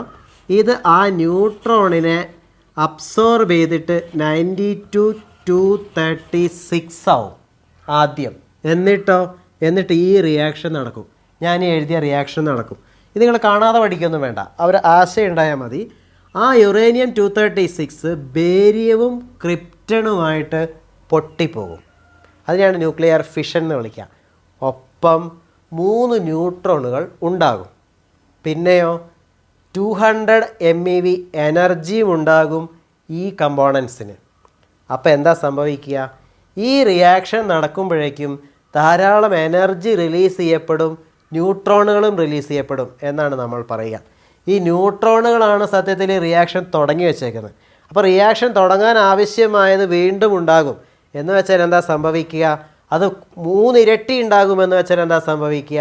ഒരു ചെയിൻ റിയാക്ഷനുള്ള സാധ്യതകളാണ്. അപ്പോൾ നമ്മൾ എന്താ ചെയ്യാമെന്നറിയോ? ഈ എനർജിയെ നമ്മൾ പുറത്തേക്ക് എടുക്കും. കൂളൻസ് ഉപയോഗിച്ച് പുറത്തേക്ക് എടുക്കും. കൂളൻസ്, ആ വാക്ക് വെറുതെ ഓർത്തിരുന്നാൽ മതി. ഓക്കെ, എങ്ങനെയാണ് പുറത്തേക്ക് എടുക്കുക എന്നുള്ള such details we are not going into. പക്ഷേ ഇത് ന്യൂക്ലിയർ റിയാക്ടറിൻ്റെ അടിസ്ഥാന പ്രവർത്തനമാണ്. So you should remember this. അപ്പോൾ ന്യൂട്രോൺ വന്ന് ഇടിക്കുകയാണ്. അപ്പോൾ ന്യൂട്രോൺ ആണ് ഇതിനെ ട്രിഗർ ചെയ്യുന്നത്, റിയാക്ഷനെ ട്രിഗർ ചെയ്യുന്നത്. അപ്പോൾ അത് കൂടുതലായിട്ട് ഉണ്ടാകുന്നുണ്ട്. അപ്പോൾ നമുക്ക് കൺട്രോൾ ചെയ്യാൻ പറ്റില്ല. അപ്പോൾ ഇങ്ങനെ പോയി കഴിഞ്ഞാൽ അൺകൺട്രോൾഡ് ചെയിൻ റിയാക്ഷൻ നടക്കും. ഈ 3 ന്യൂട്രോണുകൾ വീണ്ടും ഈ യുറേനിയത്തിലേക്ക് ഇടിക്കാനുള്ള കാരണമുണ്ടായാൽ അപ്പോൾ എന്താ സംഭവിക്കുക എന്നറിയോ? നമ്മൾ ചെയ്യുന്നത് സാധാരണഗതിയിൽ ഇങ്ങനെ സംഭവിക്കില്ല. അതിൻ്റെ കാരണം എന്താണെന്ന് വെച്ചിട്ടുണ്ടെങ്കിൽ ദീസ് ന്യൂട്രോൺസ് ക്യാരി എനർജി. അപ്പോൾ ഭയങ്കര എനർജിയുള്ള ന്യൂട്രോണുകളായിരിക്കും ഇത്. അപ്പോൾ നമ്മൾ എന്താ ചെയ്യുന്നതെന്നറിയോ? ഒരു ന്യൂക്ലിയർ റിയാക്ടറിൽ നമ്മൾ ചെയ്യുന്നത് ഈ ന്യൂട്രോണുകളുടെ സ്പീഡ് കുറയ്ക്കണം. അങ്ങനെ സ്പീഡ് കുറയ്ക്കാൻ വേണ്ടിയിട്ട് നമ്മൾ മോഡറേറ്റേഴ്സ് ഉപയോഗിക്കും. മോഡറേറ്റേഴ്സ് സാധാരണഗതിയിൽ ഹെവി വാട്ടർ ഓർ നാച്ചുറൽ വാട്ടറാണ് നമ്മൾ ഉപയോഗിക്കുക മോഡറേറ്റേഴ്സായിട്ട്. ഇപ്പോൾ മോഡറേറ്റേഴ്സ് ന്യൂട്രോണിൻ്റെ സ്പീഡ് കുറച്ചു കൊടുക്കും റിയാക്ഷനിൽ പങ്കെടുക്കാൻ വേണ്ടിയിട്ട്. ഇനി ഒരെണ്ണം കൊണ്ട് നടക്കുന്ന റിയാക്ഷനിൽ 3 എണ്ണം ഉണ്ടാകും ന്യൂട്രോണുകൾ. അപ്പോൾ ന്യൂട്രോണിൻ്റെ എണ്ണം നമ്മൾ കുറയ്ക്കണം. എങ്കിലേ നമുക്ക് കൺട്രോൾ ചെയ്ത് റിയാക്ഷൻ നടത്താൻ പറ്റുള്ളൂ. അങ്ങനെ കൺട്രോൾ ചെയ്യാൻ വേണ്ടിയിട്ട് നമ്മൾ ന്യൂട്രോണിനെ അബ്സോർബ് ചെയ്യുന്ന കൺട്രോൾ റോഡുകൾ വയ്ക്കും. ഗ്രാഫൈറ്റ് റോഡുകളാണ് സാധാരണ വയ്ക്കാറ്. അപ്പോൾ ഗ്രാഫൈറ്റ് റോഡ്സ് ഉപയോഗിച്ച് നമ്മളിതിനെ കൺട്രോൾ ചെയ്യും. അല്ലെ കാഡ്മിയം റോഡുകളും ഉപയോഗിക്കും. അപ്പോൾ സേഫ്റ്റി റോഡ്സായിട്ട് കാഡ്മിയം റോഡുകൾ നമ്മൾ ഉപയോഗിക്കാറുണ്ട്. ഇതിനെ മൊത്തത്തിൽ നിർത്താൻ വേണ്ടിയിട്ട് സേഫ്റ്റി റോഡ്സ് നമ്മൾ ഉപയോഗിക്കും. അപ്പോൾ ഈ കാര്യങ്ങൾ നിങ്ങൾ ജസ്റ്റ് ഓർത്തിരിക്കണം. ന്യൂക്ലിയർ ഫിഷൻ എന്ന ആശയം ഉപയോഗിച്ചിട്ട്, കൺട്രോൾഡ് ന്യൂക്ലിയർ ഫിഷൻ ഉപയോഗിച്ചിട്ടാണ് ന്യൂക്ലിയർ റിയാക്ടർ പ്രവർത്തിക്കുന്നത്. ഇനി ന്യൂക്ലിയർ ഫ്യൂഷൻ എന്ന ആശയത്തിലാണ് നമ്മളുടെ നക്ഷത്രങ്ങളിലെല്ലാം എനർജി ഉണ്ടാകുന്നത്. ന്യൂക്ലിയസുകൾ ഫ്യൂസ് ചെയ്തിട്ടാണ്. അപ്പോൾ ന്യൂക്ലിയർ ഫ്യൂഷൻ എന്ന വാക്ക് നിങ്ങൾ ഓർത്തിരിക്കണം. അത് ഈ ചാപ്റ്ററിൽ നമ്മൾ പഠിക്കേണ്ടു എന്നാണ് നമ്മൾ കരുതുന്നത്. ഇനി നമ്മൾ അടുത്ത ചാപ്റ്ററിലേക്ക് പോവുകയാണ്. ഇലക്ട്രോണിക്സ് എന്ന് പറയുന്ന ഈ ചാപ്റ്ററിൽ നമുക്ക് വളരെ യൂസ്ഫുള്ളായ ഒത്തിരി കാര്യങ്ങൾ പഠിക്കാനുണ്ടായിരുന്നു. പക്ഷേ ഫോക്കസ് ഏരിയയിൽ ഒരു ടോപ്പിക്ക് മാത്രമേ ഉൾക്കൊള്ളിച്ചിട്ടുള്ളൂ, ഒന്നല്ല 2. ആ 2 കാര്യങ്ങൾ മാത്രമേ നമ്മളിപ്പോൾ ചർച്ച ചെയ്യുന്നുള്ളൂ. അത് നമ്മൾ നേരെ ആരംഭിക്കുകയാണ്. പരീക്ഷയാണല്ലോ നമുക്ക് പ്രധാനപ്പെട്ടത്. അതുകൊണ്ട് അതിങ്ങനെ ഇപ്പം നമ്മുടെ വീട്ടിൽ നിങ്ങൾ ധാരാളം എല്ലാവരും മൊബൈൽ ഉപയോഗിക്കുന്നതാണല്ലോ. And if you check at what voltage they are getting charged up, അതിന് ബാറ്ററിയിൽ നിങ്ങൾ കാണുക it is to be charged at 3 to 5 volt എന്നാണ്. ഒരു ഉദാഹരണത്തിന് 5 വോൾട്ടാണ് നിങ്ങളുടെ മൊബൈലിൻ്റെ ബാറ്ററി ചാർജ് ചെയ്യാൻ ആവശ്യമായ വോൾട്ടേജ് എന്ന് വെച്ചാൽ എന്താ അർത്ഥം എന്നറിയോ? നമ്മുടെ വീട്ടിൽ കിട്ടുന്ന വോൾട്ടേജ്, അതായത് ഇതാ നമ്മളുടെ 3 പിൻ പ്ലഗില്ലേ, അവിടെ കിട്ടുന്ന വോൾട്ടേജ് ശരിക്കും 230 വോൾട്ട് AC ആണ്. നിങ്ങളുടെ മൊബൈലിന് വേണ്ടത് 5 വോൾട്ട് DC ആണ്. അപ്പോൾ ഇതെന്താ ചെയ്യുക? നമ്മളിങ്ങനെയാണ് ചെയ്യുക. ഈ 230 വോൾട്ടിനെ 5 വോൾട്ടാക്കി മാറ്റാൻ വേണ്ടിയിട്ട് നമുക്ക് ഒരു സ്റ്റെപ്പ് ഡൗൺ ട്രാൻസ്ഫോമർ മതി. Step down transformer. എന്നാൽ AC വോൾട്ടേജിനെ DC വോൾട്ടേജ് ആക്കി മാറ്റാൻ വേണ്ടിയിട്ട് നമുക്ക് റെക്ടിഫിക്കേഷൻ ആ പ്രോസസ്സിന് പറയുക. The process of converting an AC voltage into a DC voltage, that is called rectification. അതിനുപയോഗിക്കുന്ന സർക്യൂട്ടുകളെ നമ്മൾ റെക്ടിഫയർ എന്നാണ് പറയുക. അപ്പോൾ ശരിക്കും നോക്കിയാൽ നമുക്ക് ഈ ACയെ DC ആക്കുക എന്ന് പറഞ്ഞാൽ എന്താണെന്ന് അറിയോ? AC എന്ന് പറഞ്ഞാൽ ഇങ്ങനെയാണല്ലോ, ഇങ്ങനെയാണ് AC ഉണ്ടാവുക അല്ലേ? എന്ന് വെച്ചാൽ വോൾട്ടേജ് ഇങ്ങനെ കൂടി കൂടി വരുന്നു ഒരു ഡയറക്ഷനിലേക്ക്, എന്നിട്ട് കുറഞ്ഞു വരും. ഇനി കറണ്ട് ആണെങ്കിൽ അതേ രീതിയിൽ തന്നെ, എന്നിട്ട് കറണ്ട് ഓപ്പോസിറ്റ് ഡയറക്ഷനിലേക്ക് ഒഴുകാൻ തുടങ്ങും. അപ്പോൾ ACയിൽ 2 ഡയറക്ഷനിലും കറണ്ട് ഒഴുകുന്നുണ്ട് എന്നുള്ളതാണ് ഒരു പ്രശ്നം അല്ലേ? അതാണ് കാര്യം. ഇനി DC-യിലാണെങ്കിൽ എങ്ങനെയാണ് ഉണ്ടാവുക? DC-യിൽ എന്ന് പറഞ്ഞാൽ നമുക്ക് ഇങ്ങനെ ടൈം വോൾട്ടേജ്, നിങ്ങൾക്ക് 5 വോൾട്ട് സ്റ്റഡി വോൾട്ടേജ് വേണം. സ്റ്റഡി വോൾട്ടേജ് 5 വോൾട്ട് കിട്ടിക്കൊണ്ടിരിക്കണം. അപ്പോൾ വീട്ടിൽ കിട്ടുന്നത് ഇങ്ങനത്തെ ഈ 230 വോൾട്ട് AC ആണ്. ഇതിനെ 5 വോൾട്ട് DC ആക്കി മാറ്റണം. ഇതിന് നമ്മൾ ഒരേ ഡയറക്ഷനിൽ മാത്രം കറണ്ട് കടത്തിവിടുന്ന ഒരു ഡിവൈസ് ഉണ്ട് നമുക്ക്. ആ ഡിവൈസാണ് ഡയോഡ്. ഏതാണ്? Diode. Diode is A uni directional device എന്നാണ് പറയുക. ഒരു ഡയറക്ഷനിൽ മാത്രമേ കറണ്ട് കടത്തിവിടുള്ളൂ. ഇങ്ങനെയാണ് നമ്മൾ പിന്നെ സർക്യൂട്ടിൽ കാണിക്കുക. ഈ ഡയോഡിന് N ഭാഗവുമുണ്ട്, P ഭാഗവുമുണ്ട്. ഓക്കെ, അതിൻ്റെ P ഭാഗത്തെ പോസിറ്റീവിനോടും N ഭാഗത്തെ നെഗറ്റീവിനോടും കണക്ട് ചെയ്യുമ്പോൾ നമ്മൾ പറയും ഇത് ഫോർവേഡ് ബയാസിലാണ് എന്ന്.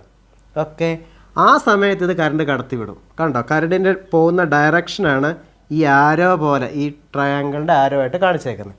ഇനി നിങ്ങൾ അതിനെ ഇങ്ങനെ തിരിച്ചാണ് കണക്ട് ചെയ്യുന്നത് എങ്കിൽ, ഈ രീതിയിലാണ് കണക്ട് ചെയ്യുന്നത് എങ്കിൽ നമ്മൾ പറയാം അത് റിവേഴ്സ് ബയാസ്ഡ് ആണ്. എന്താണ്? റിവേഴ്സ് ബയാസ്ഡ് ആണ്. അതായത് P2 negative of the battery and N2 positive of the battery. അങ്ങനെയാണ് അതിനെ റിവേഴ്സ് ബയാസിങ് എന്ന് പറയുക. അന്നേരം അത് കറണ്ട് കടത്തിവിടില്ല. ഓക്കെ, അപ്പോൾ ഈ ആശയം ഉപയോഗിച്ചിട്ടാണ് നമ്മൾ ACയെ DC ആക്കി മാറ്റുക. അപ്പോൾ ഇവിടെ നമ്മൾ ഈ ആശയത്തിന് ഉപയോഗിക്കുന്നത് ആരെയാണ്? ഡയോഡ് എന്ന് പറയുന്ന ഒരു യൂണി ഡിറക്ഷണൽ ഡിവൈസ് ഉണ്ട്, അതിനെയാണ് നമ്മൾ ഉപയോഗിക്കുക. അപ്പോൾ ഇനിയിപ്പോൾ നമുക്ക് പഠിക്കാനുള്ളത് എന്താണെന്നറിയോ? റെക്ടിഫയർ എങ്ങനെയാണ് ഉണ്ടാക്കുക. നിങ്ങൾക്ക് വീട്ടിൽ വേണമെങ്കിൽ റെക്ടിഫയർ ഉണ്ടാക്കാം. നിങ്ങളുടെ മൊബൈലിലെ ചാർജറായിട്ട് അത് വേണമെങ്കിൽ എന്ന് പറയാൻ പറ്റില്ല. കാരണം മൊബൈൽ വളരെ സൊഫിസ്റ്റിക്കേറ്റഡ് ഡിവൈസ് ആയതുകൊണ്ട് നമ്മൾ പറയുന്ന ആ ക്രൂഡ് മെത്തേഡ് ഓഫ് മേക്കിംഗ് ഒരുപക്ഷെ മതിയായെന്ന് വരില്ല. എന്നാലും നമുക്കതിൻ്റെ ആശയം മനസ്സിലാക്കാനായിട്ട് പറ്റും. അപ്പോൾ നമ്മളിനി ചെയ്യുന്നത് എന്താണ്? ഒരു റെക്ടിഫയർ ഉണ്ടാക്കുകയാണ്. എന്ത് വെച്ചിട്ടാണ് റെക്ടിഫയർ ഉണ്ടാക്കുന്നത്? ഡയോഡ് വെച്ചിട്ടാണ് ഉണ്ടാക്കുന്നത്. അപ്പോൾ റെക്ടിഫയറിൻ്റെ പ്രിൻസിപ്പിൾ എന്താണ്? The principle of a rectifier is that when a diode is forward biased it conducts current and when it is reverse biased it won't conduct current. ഇതാണ് അതിൻ്റെ ആശയം. നമുക്കത് എങ്ങനെയാണ് ഉണ്ടാക്കുന്നതെന്ന് നോക്കാം. ആദ്യം നമ്മൾ ഒരു ട്രാൻസ്ഫോമറാണ് ഉപയോഗിക്കുക. നോക്കുക, ഈ ട്രാൻസ്ഫോമറിലേക്ക് ഇവിടുന്ന് നേരെ എടുത്തിട്ട് ഒരു ട്രാൻസ്ഫോമറിലേക്ക് കൊടുക്കും. ട്രാൻസ്ഫോമറിലെ ഇൻപുട്ടിലേക്ക് കൊടുക്കും. എന്നിട്ട് ട്രാൻസ്ഫോമറിൻ്റെ ഔട്ട്പുട്ടിൽ നിന്ന് നോക്കിക്കുക, ഞാൻ very purposefully I have shown small number of windings in the output. This is the input and this is the output of the transformer. Okay, എന്നിട്ട് ഞാൻ ഇവിടെ ഒരു ഡയോഡിനെ കണക്ട് ചെയ്യും. I connect A diode there. എന്നിട്ട് ആ ഡയോഡിനെ ഞാൻ മൊബൈലിൻ്റെ ബാറ്ററിയിലേക്കോ റേഡിയോയിലേക്കോ നിങ്ങൾക്ക് എവിടേക്കാണോ ആ വോൾട്ടേജ് ആവശ്യമായിട്ടുള്ളത്, ഈ രീതിയിലുള്ള 5 വോൾട്ട് ആണെങ്കിൽ അത് എവിടെയാണോ ആവശ്യമായിട്ടുള്ളത് അങ്ങോട്ട് ആ ഉപകരണത്തെ ഞാനിവിടെ ലോഡ് റെസിസ്റ്റൻസ് എന്നാണ് കാണിക്കുക. അതുകൊണ്ടാണ് RL എന്ന് എഴുതുന്നത്. This stands for load resistance. അതായത് ആ ഉപകരണത്തെ നമ്മളൊരു റെസിസ്റ്റൻസ് ആയിട്ടാണ് കാണിക്കുക. അപ്പം എന്നിട്ട് ഇങ്ങനെ കണക്ഷൻ കൊടുക്കും. ഓക്കെ, ഇപ്പം നമ്മൾ ചെയ്തിരിക്കുന്നത് ഒരു സിംഗിൾ ഡയോഡ് ഉപയോഗിച്ച് ഒരു കണക്ഷൻ ഉണ്ടാക്കി നോക്കുകയാണ് ചെയ്തേക്കുന്നത്. അപ്പോൾ ഇവിടെ വരുന്ന വോൾട്ടേജ് എങ്ങനെയായിരിക്കും എന്നറിയോ? ഇങ്ങനെ വലിയ ഒരു 230 വോൾട്ടായിരിക്കും ഇവിടെ വരിക. ഇതിൻ്റെ ഔട്ട്പുട്ട് എന്ന് പറയുന്നത് അല്ലെങ്കിൽ നമ്മളുടെ ഡിവൈസിലേക്ക് നമ്മൾ കൊടുക്കുന്ന ഇവിടെ നിന്നാണ്. അപ്പോൾ ഇവിടെ വരുന്നത് അതിൻ്റെ ചെറിയ വോൾട്ടേജ് ആയിരിക്കും. ഓക്കെ, ഇത് 230 വോൾട്ടാണ്, ഇത് 5 വോൾട്ടാണ്. So time voltage. ഓക്കെ, ഇനി അപ്പോൾ നമ്മൾ വോൾട്ടേജ് ഇങ്ങോട്ട് കൊടുത്തു. വോൾട്ടേജ് കൊടുക്കുമ്പോൾ നിങ്ങൾ നോക്കുക, ഈ 2 ഹാഫ് സൈക്കിൾ അതിനകത്തുള്ള 1, 2 നിങ്ങൾക്ക് കാണാൻ പറ്റുന്നില്ലേ? ഈ ഒന്നാമത്തെ ഹാഫ് സൈക്കിൾ ഇവിടെ വരുമ്പം നോക്കിക്കേ, ഇത് പോസിറ്റീവാണ്. അപ്പോൾ ഈ എൻഡ് പോസിറ്റീവ് ആയിരിക്കും, ഈ എൻഡ് നെഗറ്റീവ് ആയിരിക്കും. ഈ ഔട്ട്പുട്ടിനെ കുറിച്ചാണ് ഞാൻ പറയുന്നത്. അപ്പോൾ ഡയോഡിനെ നോക്കിക്കേ, the diode is forward biased.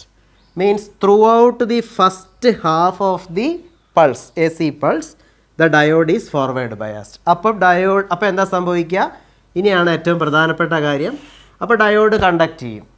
അപ്പോൾ ഡയോഡ് ഈ വോൾട്ടേജ് ഉള്ള സമയം മുഴുവൻ ഡയോഡ് കണ്ടക്ട് ചെയ്യും. അപ്പോൾ ഇങ്ങനെ ഒരു പൾസ് നിങ്ങൾക്ക് കിട്ടും. Time, voltage. ഓക്കെ, ഇനി അടുത്ത സെക്കൻഡ് ഹാഫ് വരുമ്പോൾ എന്താ സംഭവിക്കുക? രണ്ടാമത്തെ ഹാഫ് വരുമ്പോഴത്തേക്കും നേരെ ഇത് തിരിച്ചു വരും. ഇത് നെഗറ്റീവും ഇത് പോസിറ്റീവ് ആവും. Means this diode is reverse biased. അപ്പോൾ അത് കണ്ടക്ട് ചെയ്യില്ല. അപ്പോൾ ഈ ഹാഫ് ഉണ്ടാവില്ല. ഈ ഹാഫ് ഉണ്ടാവാത്തതുകൊണ്ട് ഞാൻ അതിനെ ഡോട്ടഡ് ലൈനായിട്ട് കാണിക്കും. വീണ്ടും അടുത്ത ഹാഫ് ആവർത്തിക്കും. അപ്പോൾ അടുത്ത ഹാഫ് ഉണ്ടാവും. ഓക്കെ,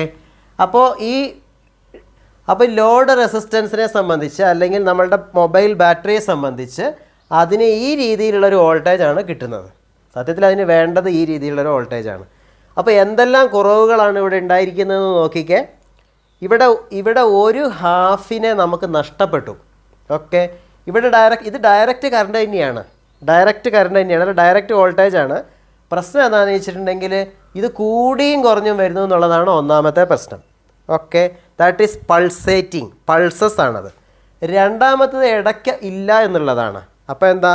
ഇൻ്റർമിറ്റൻ്റ് ആണ്. ഇവിടെ അപ്പോൾ ഔട്ട്പുട്ട് ശരിക്കും നമുക്ക് ഉപയോഗിക്കാൻ പറ്റില്ല. എന്താ കാരണം? This is intermittent pulsating DC ആണ്. It is a DC again because current flows only in one direction. അപ്പോൾ ഇവിടെ ഹാഫ് സൈക്കിള് എത്തിയിട്ടുള്ളൂ അപ്പുറത്ത്. അപ്പോൾ ഇതെന്താണെന്നറിയാം. അപ്പോൾ അതുകൊണ്ട് നമ്മൾ ഈ റെക്ടിഫയർ സർക്യൂട്ടിനെ നമ്മൾ ഹാഫ് വേവ് റെക്ടിഫയർ എന്നാണ് പറയുക. ദിസ് കനോട്ട് ബി യൂസ്ഡ് എന്ന് നമുക്ക് ഇത് കാണുമ്പോൾ മനസ്സിലായി. കാരണം we need this one but we are getting this one. അപ്പോൾ ഇതിൻ്റെ പ്രശ്നം എന്താണ്? ഇപ്പം ഹാഫ് വേവ് റെക്ടിഫയറിൻ്റെ ഔട്ട്പുട്ട് എങ്ങനെയുള്ളതാണ്? ആൻഡ് ഇൻ്റർമിറ്റൻ്റ് പൾസേറ്റിംഗ് DC ആണ്. അപ്പോൾ നമുക്ക് എങ്ങനെയാണ് വേണ്ടത് ശരിക്കും? We need a steady DC. അപ്പോൾ നമ്മൾ എന്താ ചെയ്യുന്നത്? ഇപ്പോൾ ഒരു ഹാഫ് പോയതാണ് പ്രശ്നം. അപ്പോൾ നമ്മൾ എന്താ ചെയ്യാമെന്നറിയോ? നമ്മൾ ഒരു ഡയോഡ് കൂടെ ഇതിനകത്ത് ചേർത്ത് വയ്ക്കും. ആ രണ്ടാമതൊരു ഡയോഡ് കൂടെ ചേർത്ത് നമ്മൾ ഒരു ഫുൾ വേവ് റെക്ടിഫയർ ഉണ്ടാക്കും. ഇതാണ് പരീക്ഷയ്ക്ക് ഏറ്റവും പ്രധാനപ്പെട്ട ടോപ്പിക്കായിട്ട് ഈ ചാപ്റ്ററിൽ നിന്ന് നമ്മൾ പ്രതീക്ഷിക്കുന്നത്. നന്നായിട്ട് പഠിക്കുക. എങ്ങനെ ഉണ്ടാക്കുന്നതെന്ന് ഞാൻ കാണിച്ചു തരാം. അടുത്തൊരു ഡയോഡ് ഇവിടെ വെച്ചാൽ ശരിയാവില്ല. ചിലപ്പോൾ പെട്ടെന്ന് നിങ്ങൾക്ക് അങ്ങനെ തോന്നിയേക്കാം. ഇവിടെ ഒരു ഡയോഡ് നമുക്കങ്ങ് ആഡ് ചെയ്താൽ പോരെയെന്ന്. ഇവിടെ ഡയോഡ് ആഡ് ചെയ്യുന്ന സമയത്ത് കണ്ടോ, ഈ ഡയോഡ് ഫോർവേഡ് ബയാസ്ഡ് ആകുമ്പോഴത്തെ ഈ ഡയോഡ് റിവേഴ്സ് ബയാസ്ഡ് ആയി പോകും. അപ്പോൾ അതങ്ങനെ ശരിയാവില്ല. അപ്പോൾ ഈ രീതിയിലല്ല നമ്മളത് ചെയ്യുന്നത്. ഇത് നിങ്ങൾ നന്നായിട്ട് പഠിക്കണം. ഹാഫ് വേവ് റെക്ടിഫയറും പരീക്ഷയ്ക്ക് ചോദിച്ചേക്കാം. ഇനി നമ്മൾ ചെയ്യാൻ പോകുന്നത് ഫുൾ വേവ് റെക്ടിഫയറാണ്. അപ്പോൾ ഫുൾ വേവ് റെക്ടിഫയർ നമ്മൾ വരയ്ക്കുന്നത് ശ്രദ്ധിക്കുക. ഇവിടെയും ടേൺസിൻ്റെ എണ്ണം കുറവാണ്. അപ്പോൾ ഞാനത് ഇങ്ങനെ കാണിക്കുന്നു. ഓക്കെ, നന്നായി ശ്രദ്ധിക്കണേ. എന്നിട്ട് ഇതിൻ്റെ സെൻറ്ററിൽ നിന്നും കൂടെ ഒരു കണക്ഷൻ ഉണ്ടാവും. ഇത്തരം ട്രാൻസ്ഫോമറുകളെ നമ്മൾ സെൻറ്റർ ടാപ്ഡ് ട്രാൻസ്ഫോമർ എന്നാണ് വിളിക്കുക. ഇതിൻ്റെ പ്രത്യേകത ഇവിടെ ഇപ്പോൾ നിങ്ങൾക്ക് 5 വോൾട്ടാണ് വേണ്ടത് എങ്കിൽ ഇതൊരു 505 ട്രാൻസ്ഫോമർ ആയിരിക്കും. അതിൻ്റെ മേലെ അങ്ങനെ ആയിരിക്കും എഴുതിയിട്ടുണ്ടാവുക. അപ്പോൾ ഇവിടെ 5 വോൾട്ട് ഉണ്ടാവും, ഇവിടെ 5 വോൾട്ട് ഉണ്ടാവും. ഇത് കോമൺ നെഗറ്റീവായിട്ട് നിങ്ങൾക്ക് കിട്ടും. ആശയം മനസ്സിലായോ? U will get 5 volt here and 5 volt here also. 2 connection ഉള്ളതുപോലെ നിങ്ങൾക്ക് സെപ്പറേറ്റ് ആയിട്ട് അവിടെ കിട്ടും. ഇനി നിങ്ങൾ ചെയ്യേണ്ടത് അതിനകത്തേക്ക് ഡയോഡ് കണക്ട് ചെയ്യുന്നത് ശ്രദ്ധിക്കുക. ഒരു ഡയോഡ് ഇവിടെ കണക്ട് ചെയ്യുക, അടുത്ത ഡയോഡ് ഇവിടെ കണക്ട് ചെയ്യുക. എന്നിട്ട് ഈ ഡയോഡ് കിട്ടിയിട്ടില്ലേ, ഇത് രണ്ടും കൂടെ ഒന്നിച്ചെടുക്കുക. ഓക്കെ, എന്നിട്ട് അത് നിങ്ങൾക്ക് നിങ്ങളുടെ ഡിവൈസിലേക്ക്, ഈ വോൾട്ടേജ് ആവശ്യമുള്ള ഡിവൈസ് മൊബൈൽ ചാർജർ ആണെങ്കിൽ അത് നിങ്ങൾക്ക് അങ്ങോട്ട് കണക്ട് ചെയ്യാം. എന്നിട്ട് ഇവിടുന്ന് എടുക്കുന്നത് നോക്കിക്കുക, ഇവിടുന്ന് എടുക്കുക, ഇത് കൂട്ടിമുട്ടരുത്, നോ കണക്ഷൻ ഹിയർ എന്നാണ് ഇങ്ങനെ ഇട്ടാൽ അതിനർത്ഥം. എന്നിട്ട് ഇങ്ങനെ കൊടുക്കുക. ഓക്കെ, ഇപ്പോൾ സംഭവിക്കുന്നത് നോക്കുക. ഇവിടെ 230 വോൾട്ടേജ് വന്നു. ഇവിടെ ഈ ഡിവൈസിൻ്റെ ഇൻപുട്ട് വോൾട്ടേജ് നോക്കുക, ഇങ്ങനെയായിരിക്കും ഉണ്ടാവുക. ഇത് ഇൻപുട്ട് വോൾട്ടേജാണ്. ഓക്കെ, ഏത് നമ്മൾ ഉണ്ടാക്കാൻ പോകുന്ന ഡിവൈസിൻ്റെ. അപ്പോൾ ആ ഇൻപുട്ട് വോൾട്ടേജ് ഇവിടെ വന്നു കഴിയുമ്പം ഇത് positive half cycle, negative half cycle, positive half cycle. ഇത് ഒന്നാമത്തെ ഹാഫ് സൈക്കിൾ, രണ്ടാമത്തെ ഹാഫ് സൈക്കിൾ, മൂന്നാമത്തെ ഹാഫ് സൈക്കിൾ. എങ്ങനെയാണ് നടക്കുന്നത് നോക്കുക. ഒന്നാമത്തെ ഹാഫ് സൈക്കിൾ വന്നു എന്ന് വെച്ചാൽ ഈ ഭാഗം പോസിറ്റീവായിരിക്കും, ഇത്രയും ഭാഗം നെഗറ്റീവായിരിക്കും. ഓക്കെ, അപ്പോൾ സംഭവിക്കുന്നത് ഈ ഡയോഡ് ഫോർവേഡ് ബയാസ്ഡായി. ഓക്കെ, എന്നാൽ ഈ ഡയോഡ് റിവേഴ്സ് ബയാസ്ഡായി. ആശയം മനസ്സിലായോ? ഈ ഭാഗം പോസിറ്റീവും ഈ ഭാഗം നെഗറ്റീവും. ഓക്കെ, അപ്പോൾ ഇത് റിവേഴ്സ് ബയാസ്ഡായി. അപ്പോൾ ഈ ഒന്നാമത്തെ ഭാഗത്തെ ഒന്നാമത്തെ ഡയോഡ് കൈകാര്യം ചെയ്യും, ഡയോഡ് 1. നമ്മൾ ഈ ഡയോഡിനെ ഡയോഡ് 1 ഇതിനെ 2 കാണിക്കുകയാണെങ്കിൽ this cycle or this pulse is handled by this diode. അപ്പോൾ എന്താ സംഭവിക്കുക എന്നറിയാം? ഇങ്ങനെ നിങ്ങൾ നന്നായി ശ്രദ്ധിച്ച് മനസ്സിലാക്കണേ. ഇങ്ങനെ കറണ്ട് ഒഴുകും. നമ്മളുടെ ബാറ്ററിയിൽ കൂടെ ഈ ഡയറക്ഷനിലാണ് കറണ്ട് ഒഴുകുക. എന്നിട്ട് ഇങ്ങനെ വന്ന് ഈ ഭാഗം കംപ്ലീറ്റ് ആവും. ഓക്കെ, ഈ ഒരു പൾസ് അവിടെ എത്തി, അല്ലെങ്കിൽ ഒരു സൈക്കിളിൻ്റെ half cycle is handled now. അപ്പോൾ ഡയോഡിൻ്റെ ഔട്ട്പുട്ടിൽ നോക്കുക, അല്ലെങ്കിൽ ഇവിടെ കിട്ടുന്ന ഔട്ട്പുട്ട് ഇങ്ങനെ കിട്ടി നമുക്ക്. Voltage, time. ആശയം മനസ്സിലായില്ലേ? This is the output of diode 1. ഇനി രണ്ടാമത്തെ ഹാഫ് സൈക്കിൾ വരും. അപ്പോൾ എന്താ സംഭവിക്കുക? അപ്പോൾ ഈ പോസിറ്റീവ് ഇവിടുന്ന് മാറി ഇവിടെ പോസിറ്റീവ് ആവും. ആശയം മനസ്സിലായില്ലേ? അപ്പോൾ ഈ ഡയോഡ് ഫോർവേഡ് ബയാസ്ഡ് ആണ്. അപ്പോൾ ഓർക്കണം, ഈ ഡയോഡ് ഫോർവേഡ് ബയാസ്ഡ് ആകുമ്പം ഇത് റിവേഴ്സ് ബയാസ്ഡ് ആണ്. അപ്പം ഇതിലെ കറണ്ട് കണ്ടക്ട് ചെയ്യാൻ തുടങ്ങും. വീണ്ടും നേരത്തെ പറഞ്ഞ പോലെ തന്നെ കറണ്ട് എങ്ങനെ ഒഴുകുന്നതെന്ന് നോക്കിയാൽ ഇങ്ങോട്ട് തന്നെ ഒഴുകും, അതേ ഡയറക്ഷനിലേക്ക് ഒഴുകും. ഇങ്ങനെ ഒഴുകും, തിരിച്ചിങ്ങനെ വന്ന് ഇങ്ങനെ കംപ്ലീറ്റ് ആവും. ആശയം മനസ്സിലായോ? അപ്പോൾ നിങ്ങൾക്ക് വീണ്ടും ഇവിടെ അടുത്ത പൾസ് കിട്ടി. This is due to the second diode D2. അങ്ങനെ അടുത്ത ഡയോഡ് അടുത്ത ഹാഫ് സൈക്കിൾ വരുമ്പം അടുത്ത ഡയോഡ് അല്ല ഫസ്റ്റ് ഡയോഡ് അതെടുത്തോളും. ഇങ്ങനെ മാറി വന്നോളും. ആശയം മനസ്സിലായില്ലേ? അപ്പോൾ നമ്മളുടെ ഇൻ്റർമിറ്റൻ്റ് എന്ന പ്രശ്നം ഒഴിവായി. Now also this is a pulsating DC. Okay, അത് നമുക്ക് പരിഹരിക്കേണ്ടതായിട്ടുണ്ട്. എന്നാലും ഫുൾ ടൈം നമുക്ക് ഡയറക്റ്റ് കറണ്ട് പൾസസ് ഇത് ഒഴിവായി കിട്ടി. ഇൻ്റർമിറ്റൻസി എന്നുള്ള പ്രോബ്ലം ഒഴിവായി കിട്ടി. I hope you understood that. Okay, ഇനി നമുക്കിത് സ്റ്റഡി ആക്കണം. പക്ഷേ ഫുൾ വേവ് റെക്ടിഫയറിൻ്റെ ഔട്ട്പുട്ട് ഈ രീതിയിലായിരിക്കും ഉണ്ടാവുക. അപ്പോൾ ഫുൾ വേവ് റെക്ടിഫയറിനെ കുറിച്ച് പരീക്ഷയ്ക്ക് ചോദിക്കുകയാണെങ്കിൽ ഈ കണക്ഷൻ വരയ്ക്കാനായിട്ട് നിങ്ങൾ പഠിക്കണം. ഇതിങ്ങനെ ഇതിനകത്തേക്ക് കാണിച്ചാൽ മതി, നോ പ്രോബ്ലം. ഇത് ഇൻപുട്ടാണ് അതിൻ്റെ, ഇത് ഔട്ട്പുട്ടുമാണ്. Okay, so we say this is the input waveform എന്നും ഇത് ഔട്ട്പുട്ട് വേവ് ഫോം എന്നും ആണ് പറയുക. നന്നായി ഓർത്തിരിക്കണം. This is handled by diode 2, this by again diode 1. അങ്ങനെ. അപ്പോൾ ഇതിനകത്ത് നിങ്ങൾ പ്രിൻസിപ്പിൾ ചോദിക്കുമ്പോൾ ഒരു കാര്യം കൂടെ കൂട്ടിച്ചേർത്ത് എഴുതുന്നത് നല്ലതാണ്. അതായത് diode conducts when it is forward biased and won't conduct when it is reverse biased and 2 diodes are used for conducting both the halves of the AC എന്ന് നിങ്ങൾക്ക് എഴുതാം. ഓക്കെ, അത് എഴുതി കഴിയുമ്പോൾ അത് കംപ്ലീറ്റ് ആയി. ഇനി ഇവിടെ നമ്മളൊരു പ്രശ്നം എന്താണെന്ന് വെച്ചിട്ടുണ്ടെങ്കിൽ ഇത് പൾസേറ്റിംഗ് ആണ് എന്നുള്ളതാണ്. അതിനെക്കുറിച്ച് നമ്മൾ എന്താ പറയാമെന്നറിയോ? ഈ പൾസേറ്റിംഗ് ആണ് എന്ന് പറഞ്ഞാൽ നമ്മൾ പറയുന്നത് അതിനകത്ത് ഒരു AC ഫാക്ടറും ഉണ്ട്, ഒരു DC ഫാക്ടറും ഉണ്ട്. അതായത് ഇവിടെ ഒരു AC പ്ലസ് DC ചേർന്നതാണ് എന്നാണ് നമ്മൾ പറയുക. അതിൻ്റെ മാത്തമാറ്റിക്കലായ കാര്യങ്ങൾ ചെയ്ത് കഴിഞ്ഞാൽ നമുക്കത് കൂടുതൽ മനസ്സിലാവാം. ഇപ്പം നമ്മൾ അത്രയും കാര്യങ്ങളിലേക്കൊന്നും പോകേണ്ട ആവശ്യമില്ല. ഇതിൽ AC ഉണ്ട്, DC ഉണ്ട്. ഓക്കെ, അപ്പോൾ നമ്മൾ എന്താ ചെയ്യാമെന്നറിയോ? ഇതിൽ നിന്ന് ഈ ACയെ മാറ്റിക്കളഞ്ഞാൽ മതി. ഫിൽറ്റർ ചെയ്ത് കളയുക എന്നാണ് നമ്മൾ പറയുക. അതിന് ഇലക്ട്രോണിക്സിലെ ഫിൽറ്റർ സർക്യൂട്ടാണ് നമ്മൾ ഉപയോഗിക്കുക. ഒരു ഫിൽറ്റർ സർക്യൂട്ട് കപ്പാസിറ്ററാണ്. ചുമ്മാ ഒരു കപ്പാസിറ്റർ ഇവിടെ കണക്ട് ചെയ്ത് കൊടുത്താൽ മതി. ഇവിടെ ഒരു കപ്പാസിറ്റർ ഇങ്ങനെ കണക്ട് ചെയ്ത് കൊടുക്കുക. കപ്പാസിറ്ററിൻ്റെ പോസിറ്റീവ് ഇതായിരിക്കും, ഇത് കോമൺ നെഗറ്റീവ് ആണെന്ന് നിങ്ങൾക്ക് മനസ്സിലായല്ലോ. ഓക്കെ, ഒരു കപ്പാസിറ്റർ ഇവിടെ കണക്ട് ചെയ്ത് കൊടുക്കുക. Now capacitor acts as A filter circuit. എന്താ സംഭവിക്കുന്നതെന്നുള്ള ആ വേവ് ഫോം ഞാൻ വരയ്ക്കാം, അപ്പം നിങ്ങൾക്ക് മനസ്സിലാവും. ഓക്കെ, ടൈം ഇവിടെ ഇങ്ങനെയാണല്ലോ വരേണ്ടത് വോൾട്ടേജ്. ഓക്കെ, ഈ കപ്പാസിറ്ററിന് ഇവിടെ കണക്ട് ചെയ്ത് കഴിയുമ്പോൾ സംഭവിക്കുന്നത് എന്താണെന്നറിയോ? ഇവിടെ പോസിറ്റീവ് പൊട്ടൻഷ്യൽ ഇങ്ങനെ കൂടി വന്നു, അപ്പോൾ കപ്പാസിറ്റർ ചാർജ്ഡായി. മനസ്സിലായില്ലേ? കപ്പാസിറ്റർ ചാർജ്ഡായി. ഇനി ഇവിടെ വോൾട്ടേജ് കുറയാൻ തുടങ്ങുമ്പോൾ ഈ capacitor will discharge and makeup for the voltage. അപ്പോൾ എന്താ സംഭവിക്കുക? ഇവിടെ വോൾട്ടേജ് കുറയുമ്പോൾ ഈ കപ്പാസിറ്റർ ഡിസ്ചാർജ് ചെയ്യും. അപ്പോൾ അത് അടുത്ത് കൂടി വരുന്നുണ്ട്, ഇങ്ങനെ വന്നോളൂ എന്ന് വെച്ചാൽ ഇങ്ങനെ വരും. I hope you understood that. അപ്പോൾ ഈ കപ്പാസിറ്റർ എന്താ ചെയ്യുന്നത്? അത് ആദ്യം ചാർജിലാവും, പിന്നെ വോൾട്ടേജ് കുറയാന്ന് കഴിയുമ്പം ഡിസ്ചാർജ് ചെയ്ത് കോമ്പൻസേറ്റ് ചെയ്തോളും. പിന്നെ അടുത്ത സൈക്കിൾ ഇതേ കാര്യം ആവർത്തിച്ച് വന്നോളും. അപ്പോൾ നിങ്ങളുടെ കപ്പാസിറ്ററിൻ്റെ വാല്യൂ അഡ്ജസ്റ്റ് ചെയ്യുകയാണെങ്കിൽ നിങ്ങൾക്ക് നേരെയുള്ള വോൾട്ടേജ് കിട്ടിക്കോളും. ഈ വോൾട്ടേജ് പോലെ കിട്ടിക്കോളും. അപ്പോൾ ഇത് ഫിൽറ്റർ സർക്യൂട്ടുള്ള ഡയോഡ് റെക്റ്റിഫയർ എന്നാണ് നമ്മൾ പറയുക. ഇനി നമ്മളുടെ ഈ ആക്ച്വലായിട്ട് ഇത് ഉണ്ടാക്കുന്ന സമയത്ത് എങ്ങനെയാണെന്നറിയോ? ഇത് നമ്മൾ പുറമേ നിന്ന് കണക്ട് ചെയ്യുന്നതാണല്ലോ. അപ്പം ഞാൻ തൽക്കാലം ഇത് മാച്ച് കളയാണ് ഇവിടെ. ഓക്കെ,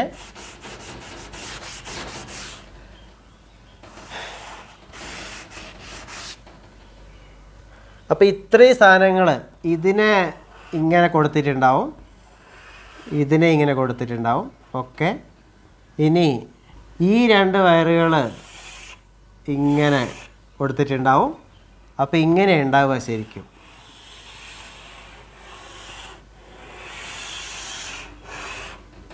ഇതാണ് നിങ്ങൾ കാണുന്ന ആ പ്ലഗിലേക്ക് പ്ലഗ് ഇൻ ചെയ്യാനുള്ള പാർട്ട്. ഓക്കെ, ഇത് പുറത്തേക്കുള്ള വയറാണ്. ഇത് നിങ്ങൾ ആ ചാർജർ മൊബൈലിന് അകത്തേക്ക് കുത്തും.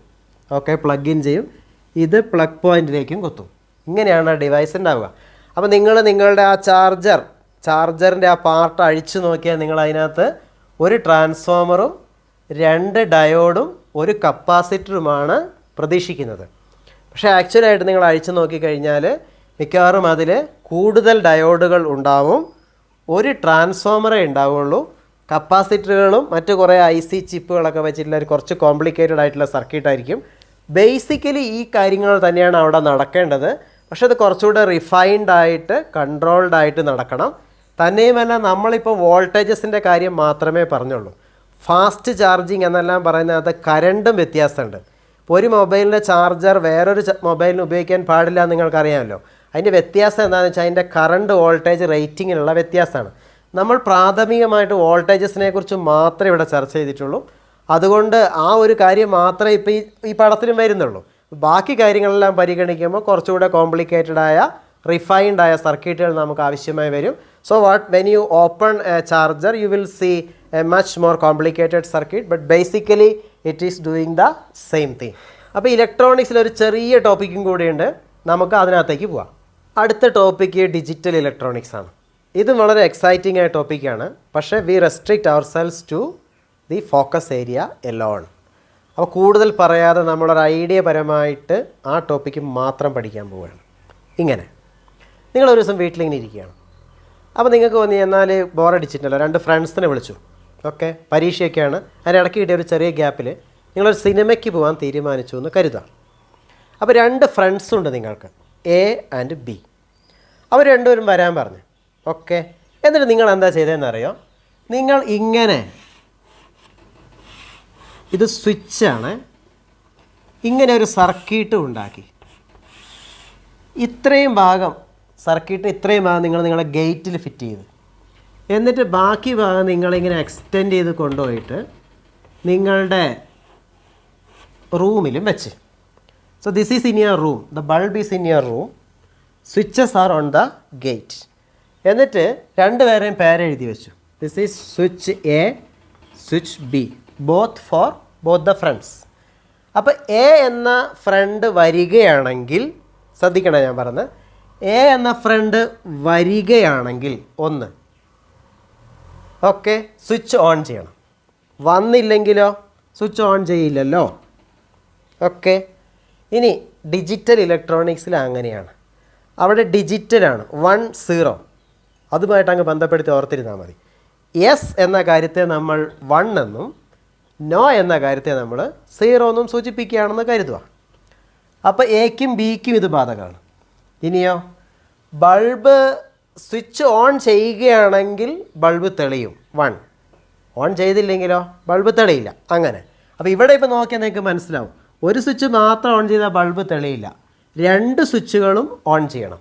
അതായത് നിങ്ങൾ ഉണ്ടാക്കിയിരിക്കുന്നത് എന്താണെന്നറിയോ, ഒരു ലോജിക് ഗേറ്റാണ്. എന്താണ്? ലോജിക് ഗേറ്റാണ്. ഇത്രയും ഭാഗം, ഈ ഗേറ്റിൻ്റെ ഇത്രയും ഭാഗം അതിൻ്റെ ഇൻപുട്ടും ഈ ഭാഗം അതിൻ്റെ ഔട്ട്പുട്ടുമാണ്. ഇവിടെ 2 ഇൻപുട്ടുകളുണ്ട്. ഈ 2 ഇൻപുട്ടുകളും ഒന്നാണെങ്കിൽ രണ്ടുപേരും വരികയാണ്, ഔട്ട്പുട്ട് 1 ആവും അല്ലേ? അല്ലെങ്കിലോ 0 ആകും.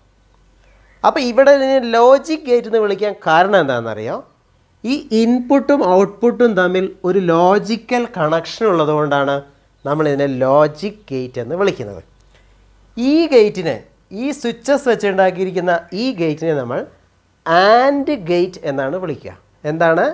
ആൻഡ്. ആൻഡ് എന്ന് എഴുതുന്നത് ഇങ്ങനെയാണ്, AND, ക്യാപിറ്റൽ ലെറ്ററിൽ എഴുതുക, ആൻഡ് ഗേറ്റ്. അപ്പോൾ നമുക്കിങ്ങനത്തെ 5 ഗേറ്റാണ് പഠിക്കാനുള്ളത്. അതിൽ ഒന്നാമത്തെ ഗേറ്റ് ഏത്? അപ്പോൾ ഒരു ഗേറ്റിനെ കുറിച്ച് 3 കാര്യങ്ങളാണ് പഠിക്കാനുള്ളത്. കൃത്യമായിട്ട് പഠിച്ചാൽ പരീക്ഷയ്ക്ക് മാർക്കിങ് കിട്ടും. ഓക്കെ, അപ്പോൾ ഇത് ഒന്നാമത്തെ ഗേറ്റ്, ആൻഡ് ഗേറ്റ്. 3 കാര്യങ്ങൾ പഠിക്കണം. ഒന്നാമത്തെ കാര്യം എന്താണെന്നറിയോ, ഈ ഗേറ്റിൻ്റെ ലോജിക്ക്. എന്താ ഈ ഗേറ്റിൻ്റെ logic? If both the inputs are 1, output is 1, otherwise 0. എന്ന് വെച്ചാൽ എന്താ അർത്ഥം? 2 സുഹൃത്തുക്കളും വരികയാണെങ്കിൽ സിനിമയ്ക്ക് പോകും. ഒരാൾ വന്നാൽ പോകുമോ? ഇല്ല. അല്ല, 2 പേരിൽ ആരൊരാൾ വന്നാലും പോകില്ല, 2 പേരും വന്നാലേ പോവുള്ളൂ. ഓക്കെ, അതാണ് logic. If both the inputs are 1, output is 1, otherwise 0. Okay, അതാണ് ലോജിക്ക്. ഇനി രണ്ടാമത്തേത് ഈ ഗേറ്റിൻ്റെ സിമ്പലാണ്. നമ്മൾ ഇങ്ങനെയാണ് ഇതിൻ്റെ സിമ്പൽ എഴുതുക. നോക്കണേ, ആൻഡിൻ്റെ ഡി, എന്നിട്ട് ഇൻപുട്ടുകൾ ഈ ഭാഗത്ത് കാണിക്കും, എ ബി. ഇത് output, y is equal to A and B. ഞാൻ എഴുതിയത് നോക്കിക്കേ, എ ഡോട്ട് ബി എന്നല്ല ഇത് വായിക്കുക. You should read this as A and B. അപ്പോൾ ഒന്നാമത്തെ ലോജിക്ക്, രണ്ടാമത്തേത് സിമ്പല്, ഇനി മൂന്നാമത്തേത് രസകരമാണ്. നോക്കുക, മൂന്നാമത്തേത് ഇവിടെ സംഭവിക്കാൻ സാധ്യതയുള്ള എല്ലാ പോസിബിലിറ്റീസും ലിസ്റ്റ് ചെയ്യുകയാണ്. ഓക്കെ, അതായത് എ വരാം, ബി വരാം, എ വരാം, അങ്ങനെയൊക്കെ ഉണ്ടല്ലോ. അപ്പോൾ പോസിബിലിറ്റീസിൻ്റെ ഒരു ലിസ്റ്റ് നമ്മൾ ഉണ്ടാക്കും. അതിനെ നമ്മൾ ട്രുത്ത് ടേബിൾ എന്നാണ് പറയുക. എന്താണ്? ട്രുത്ത് ടേബിൾ. നിങ്ങൾ നോക്കണേ, അപ്പോൾ ഇൻപുട്ട്,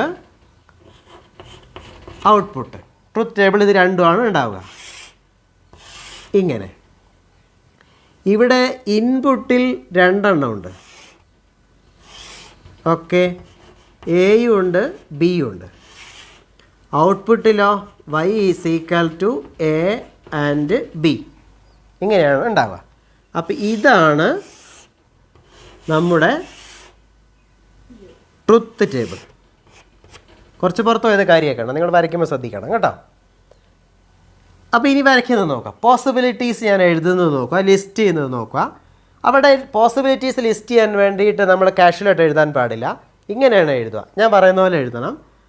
0 0 1 1, 0 1 0 1. 4 പോസിബിലിറ്റീസാണ് ഉള്ളത്. എയും വരുന്നില്ല, ബിയും വരുന്നില്ല. അപ്പോൾ ഔട്ട്പുട്ട് എന്തായിരിക്കും? 2 പേരും വന്നാൽ പോകാമെന്നല്ലേ തീരുമാനിച്ചേ. അപ്പോൾ ഔട്ട്പുട്ട് എന്തായിരിക്കും? ഞാൻ പോകുന്നില്ല. നിങ്ങൾ എന്ത് ചെയ്യുന്നുള്ളതാണ് ഔട്ട്പുട്ട്? ബൾബ് തെളിയില്ല. ഓക്കെ, ഇതുമായിട്ട് കണക്ട് ചെയ്ത് ഓർത്തിരിക്കുക നിങ്ങളത്. ഇനി ഈ പോസിബിലിറ്റി എന്താ? എ വന്നു, അല്ല എ വന്നില്ല, ശരിയാ. 0 എന്ന് പറഞ്ഞാൽ വന്നില്ല, 1 എന്ന് പറഞ്ഞാലോ വന്നു. അപ്പം എ വന്നില്ല, ബി വന്നു, സിനിമയ്ക്ക് പോകുമോ? ഇല്ല. ഇനി എ വന്നു, ബി വന്നില്ല, അപ്പോൾ സിനിമയ്ക്ക് പോവുമോ? ഇല്ല. ഇനി എയും വന്നു, ബിയും വന്നു, ശരി, അപ്പോഴാണ് സിനിമയ്ക്ക് പോവുക. ഓക്കെ, അപ്പോൾ 3 കാര്യങ്ങളുമായി. ഇപ്പോൾ നിങ്ങൾ തോന്നും ഇതെന്താ ഇങ്ങനെ, വാട്ട് ഈസ് ദിസ്? ഇത് ലോജിക്കലി ഇൻപുട്ടും ഔട്ട്പുട്ടിനെയും കണക്ട് ചെയ്തുണ്ടാക്കുന്ന കാര്യങ്ങളാണ്. ഇത് ഡിജിറ്റൽ ഇലക്ട്രോണിക്സ് എന്ന വലിയ ശാഖയുടെ തുടക്കമാണ്. നമ്മൾ പരീക്ഷയ്ക്ക് വേണ്ടി ഒരു ഐഡിയയിൽ ഇത് ഓർത്തിരിക്കുന്നതാണ്. അപ്പോൾ ആൻഡ് ഗേറ്റാണ് നമ്മൾ പഠിച്ചത്, ലോജിക്ക് പഠിച്ചു, സിമ്പൽ പഠിച്ചു, ട്രുത്ത് ടേബിൾ പഠിച്ചു. ഓക്കെ, നമുക്ക് അടുത്ത ഗേറ്റിലേക്ക് പോകാം. അടുത്ത ഗേറ്റിൻ്റെ ഉണ്ടാക്കുന്നത് എങ്ങനെയാണെന്ന് ഞാൻ വരയ്ക്കാം. നോക്കണേ നിങ്ങൾ. ഒരു സ്വിച്ച്, അടുത്ത സ്വിച്ച് ഇങ്ങനെ വെച്ചു, എന്നിട്ട് ഇതിനെ ബാറ്ററിയിലേക്ക് കണക്ട് ചെയ്തു, ഇതിനെ ഇങ്ങനെ എടുത്തു. ബൾബ് ഇവിടെ നോക്കിയാൽ നിങ്ങൾക്ക് മനസ്സിലാവും. എ ബി, എയോ or B, if any of them are coming and switching it on, the bulb will be glowing. Means if any of the inputs is 1, output is 1, otherwise 0. ഇതാണ് ലോജിക്ക്. ഓക്കെ, അപ്പോൾ ഈ logic ഏതാ? Any one, A or B എന്നാണ്. So this gate is called or gate. ഈ ഗേറ്റിൻ്റെ പേരെന്താണ്? Or gate എന്നാണ്. എഴുതുമ്പോൾ നിങ്ങൾ ഓർ എന്ന് ക്യാപിറ്റൽ ലെറ്ററിൽ വേണം എഴുതാൻ. ഇതിൻ്റെ സിമ്പൽ ഞാൻ വരയ്ക്കുന്ന നോക്കുക, നന്നായി വരച്ച് പഠിക്കണേ. ഇങ്ങനെ എഴുതുക, എന്നിട്ട് ഇങ്ങനെ. Okay, so this is the output, this is the input. എത്ര ഇൻപുട്ട് വേണമെങ്കിലും ആവാം. ഇവിടെ ഞാൻ 2 ഇൻപുട്ട് ഏറ്റവും സിമ്പിളായിട്ടുള്ളതാണ് കാണിച്ചേക്കുന്നത്. Y is equal to A, എങ്ങനെയാണ് വായിക്കിയത്? എ പ്ലസ് ബി എന്നല്ല, it is A or B. Okay, അപ്പം സിമ്പലും പഠിച്ച്, ലോജിക്ക് പഠിച്ച്, സിമ്പൽ പഠിച്ച്. ഇനി ട്രൂത്ത് ടേബിൾ. ട്രൂത്ത് ടേബിളിന് ഇൻപുട്ടും ഉണ്ടാകും, ഔട്ട്പുട്ടും ഉണ്ടാകും. ഓക്കെ, ഇൻപുട്ടിൽ 2 എണ്ണമുണ്ട്, എയും ബിയും. Output Y is equal to A or B. Table complete ചെയ്ത് സൈഡ് വരയ്ക്കണമെന്നൊന്നുമില്ല, ഇങ്ങനെ വെറുതെ വരച്ചിട്ടാലും മതി. ഓക്കെ, ഇനി എങ്ങനെ വരയ്ക്കേണ്ടത്? ഇനി വരയ്ക്കേണ്ടത് തെറ്റിപ്പോകാൻ പാടില്ല. ഇത് പരീക്ഷയ്ക്ക് പെട്ടെന്ന് കിട്ടാൻ വേണ്ടിയിട്ടാണ് നമ്മളിങ്ങനെ പറഞ്ഞു പഠിക്കുന്നത് കേട്ടോ. എങ്ങനെയാണ് ഇത് വരയ്ക്കേണ്ടത്? ഫസ്റ്റ് കോളത്തിൽ 0 0 1 1, സെക്കൻഡ് കോളത്തിൽ 0 1 0 1. ഓക്കെ, ഇനി എന്താണിത്? എ വന്നില്ല, ബി വന്നില്ല, ഞാൻ പോകുന്നില്ല. എ വന്നില്ല, പക്ഷേ ബി വന്നു, ഞാൻ പോകും. എ വന്നു, ബി വന്നില്ല, ഞാൻ പോകും. എയും ബിയും വന്നു, ഞാൻ എന്താണെങ്കിലും പോകും. സിമ്പിളല്ലേ? പരീക്ഷ ഇത്രേ ചോദിക്കാറുള്ളൂ, വളരെ ഈസിയാണ് കേട്ടോ. അപ്പം ഇത് ഓർ ഗേറ്റാണ്. ഇനി അടുത്ത ഗേറ്റ് ആണെന്ന് അറിയോ? നോട്ട് ഗേറ്റാണ്. ഞാൻ വരച്ച് കാണിക്കാം.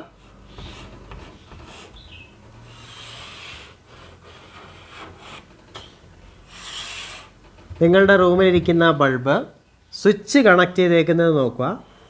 ഇവിടെ ഇങ്ങനെയാണ് സ്വിച്ച് ഉള്ളത്. അപ്പോൾ എന്താ സംഭവിക്കുക നോക്ക്. ഇപ്പോൾ ഈ സ്വിച്ച് ഓഫായിട്ടിരിക്കുകയാണ്, അപ്പോഴോ ബൾബ് തെളിയും. ഓക്കെ, ബൾബ് റെസിസ്റ്റൻസ് ഉള്ള ഒരു കാര്യമാണ്, നിങ്ങൾ ഓർക്കണേ. ഇനി സ്വിച്ച് ഓൺ ചെയ്താൽ എന്താ സംഭവിക്കുക? ഇവിടെ കറണ്ടിനെ സംബന്ധിച്ച് റെസിസ്റ്റൻസ് ഇല്ലാത്ത ഒരു പാത്ത് വരും. അപ്പോൾ സ്വാഭാവികമായിട്ടും ബൾബ് തെളിയില്ല സ്വിച്ച് ഓൺ ചെയ്ത് കഴിയുമ്പം. അതായത് ഇൻപുട്ട് 0 ആണെങ്കിൽ, ഇത് ഓഫാണെങ്കിൽ ഇവിടെ തെളിയും. ഇത് ഓണാണെങ്കിൽ ഇവിടെ തെളിയില്ല. മനസ്സിലായോ? ഒരു തരത്തിലുള്ള നെഗറ്റീവ് ഫീലിംഗ് ആണത്. ഓക്കെ, ഇതിനെ നെഗറ്റീവ് ഗേറ്റ് അല്ലെങ്കിൽ നോട്ട് ഗേറ്റ് എന്നാണ് പറയുക. അതിൻ്റെ സിമ്പൽ എന്താണെന്നറിയോ? ഇങ്ങനെ. ഇതിന് ഒരു ഇൻപുട്ടേ ഉണ്ടാവുള്ളൂ, A. Okay, Y is equal to A bar അല്ലെങ്കിൽ നെഗേറ്റഡ് എ എന്നാണ് എഴുതുക. A bar or negated A. അപ്പോൾ സ്വാഭാവികമായിട്ടും ഇതിൻ്റെ ട്രുത്ത് ടേബിൾ വരയ്ക്കുകയാണെങ്കിൽ ഇൻപുട്ട് ഔട്ട്പുട്ട് ഒരെണ്ണേ ഉണ്ടാവുള്ളൂ. എ, ഇവിടെ y is equal to A bar. Okay, ഒരെണ്ണേ ഉള്ളൂന്നാണ് പറഞ്ഞത്. അപ്പോൾ 0 1 ഔട്ട്പുട്ട് എന്തായിരിക്കും? 1 0. സിമ്പിൾ. അപ്പോൾ നമ്മൾ 3 ഗേറ്റ് പഠിച്ച്, ആൻഡ്, ഓർ, നോട്ട്. ഇനി അടുത്ത 2 ഗേറ്റുകളാണ് പരീക്ഷയ്ക്ക് ഏറ്റവും കൂടുതൽ ചോദിച്ചിട്ടുള്ളത്. ശ്രദ്ധിക്കുക, അടുത്ത ഗേറ്റിൻ്റെ ലോജിക്ക് ഞാൻ വരയ്ക്കുകയാണ്, നിങ്ങൾ ശ്രദ്ധിക്കണം. ഒരു ആൻഡ് ഗേറ്റ്, അതിന് 2 ഇൻപുട്ട് ഉണ്ട്, എയും ബിയും. അതിൻ്റെ ഔട്ട്പുട്ട് എടുത്തു, എ ആൻഡ് ബി. ഇതിന് നമ്മളൊരു നോട്ട് ഗേറ്റിൻ്റെ, ശ്രദ്ധിക്കണേ, നോട്ട് ഗേറ്റിൻ്റെ ഇൻപുട്ടായിട്ട് കൊടുത്തു. അപ്പോൾ എന്താ സംഭവിക്കുക? നോട്ട് ഗേറ്റിലേക്ക് കൊടുത്തു കഴിഞ്ഞാൽ അതിനെ നെഗേറ്റീവ് അല്ലേ? അപ്പോൾ അതാണ് output. y is equal to A and B negated. ഇതാണ് logic. So logic of this gate is, എങ്ങനെയാണ് ഈ ഗേറ്റ് ആൻഡ് ഗേറ്റിനെ നെഗേറ്റ് ചെയ്തതാണ്. അതായത് ഇതൊരു നെഗേറ്റഡ് ആൻഡ് ഗേറ്റ് ആണ്. അപ്പോൾ ഈ ഗേറ്റിൻ്റെ പേരെന്താ? നാൻഡ് ഗേറ്റ് എന്നാണ് പറയുക. എന്താണ്? NAND gate. So what is the logic? The and gate is negated, അല്ലെങ്കിൽ the output of an AND gate is given as input to a NOT gate എന്നാണ് പറയുക. അപ്പോൾ അതിൻ്റെ സിമ്പൽ എന്താ നോക്കണേ. സിമ്പൽ ഇങ്ങനെ, ആൻഡിൻ്റെ ഡി ആദ്യം വരയ്ക്കുക, എന്നിട്ട് ഇത് നെഗേറ്റ് ചെയ്തേക്കുമല്ലേ, അപ്പോൾ ഈ ബബിൾ ഇവിടെ ചേർത്ത് വരയ്ക്കുക. ഇങ്ങനെയാണ് നിങ്ങൾ സർക്യൂട്ടുകൾ ഇത് കാണുക. So y is equal to A and B നെഗേറ്റഡ്.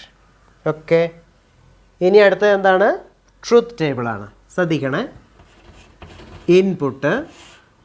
Input നമുക്ക് 2 ഉണ്ട്, എയും ബിയും. ഓക്കെ, അവിടെ നമുക്കൊരു ഔട്ട്പുട്ട് കിട്ടും, എ ആൻഡ് ബി. ഇതല്ല നമ്മളുടെ ഔട്ട്പുട്ട്, ഇതിപ്പോൾ ഇവിടെ എത്തിയിട്ടേ ഉള്ളൂ.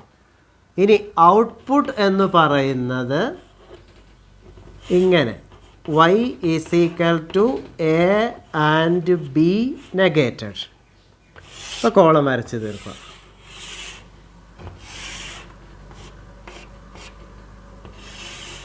നിങ്ങൾക്ക് വരയ്ക്കാൻ പറ്റുന്നില്ലേ? വരയ്ക്കണം എൻ്റെ കൂടെ. ഇനി നമ്മൾ പോസിബിലിറ്റീസ് ലിസ്റ്റ് ചെയ്യാണ്. 0 0 1 1. ഇങ്ങനെ പഠിച്ചു കഴിഞ്ഞാൽ എപ്പോൾ ഒരേപോലെ നമുക്ക് എഴുതാം. ഇനിയോ 0 1 0 1. അപ്പം ഇവിടെ ഒരു ഇൻ്റർമീഡിയറ്റ് ഔട്ട്പുട്ട് ഉണ്ട്. ഓക്കെ, അപ്പോൾ 0 0 ആൻഡ് ആകുമ്പം ഇവിടെ 0 0 0 1. ഇനി ഇതിനെ നെഗേറ്റ് ചെയ്യുമ്പോഴോ 1 1 1 0. ഓക്കെ, അപ്പോൾ ഇവിടെ ഇപ്പോൾ ലോജിക്ക് എന്താണെന്ന് നിങ്ങൾക്ക് നോക്കിയാൽ മനസ്സിലാവും. 2 പേരും വരികയാണെങ്കിൽ നമ്മൾ പോകുന്നില്ല, നമുക്ക് ഫിസിക്സ് പഠിക്കാൻ തീരുമാനിക്കുകയാണ്, അവർ പോകുന്നില്ല. ആരെങ്കിലും ഒരാൾ വരികയോ 2 പേരും വരാതിരിക്കുകയോ ചെയ്താൽ സിനിമയ്ക്ക് പോകുന്നു. ഇതാണ് ലോജിക്ക്. ഇത് ഡിജിറ്റൽ സർക്യൂട്ടുകളിൽ നമുക്ക് ആവശ്യം വരുന്ന കാര്യമാണ്. നമ്മൾ അത്രയും ഡീറ്റെയിൽസിലേക്ക് പോകാത്തതുകൊണ്ടാണ്. എന്നാൽ ഈ മൂവി ഗോയിങ് വെച്ച് നിങ്ങൾ ഓർത്തിരുന്നാൽ മതി, പരീക്ഷയ്ക്ക് മാർക്ക് ഉറപ്പാണ്. ഓക്കെ, അപ്പം നമ്മൾ പഠിച്ചത് and gate, or gate, not gate, negated and gate. അടുത്ത ഗേറ്റ് ഏതായിരിക്കും? ഏതാ? നെഗേറ്റഡ് ഓർ ഗേറ്റ് അല്ലെങ്കിൽ നോർ ഗേറ്റ് ആയിരിക്കും. നമുക്കത് പഠിക്കാം. അപ്പോൾ ഇവിടെ നമുക്ക് or gate, 2 input, most simple or gate. Here you will get A or B.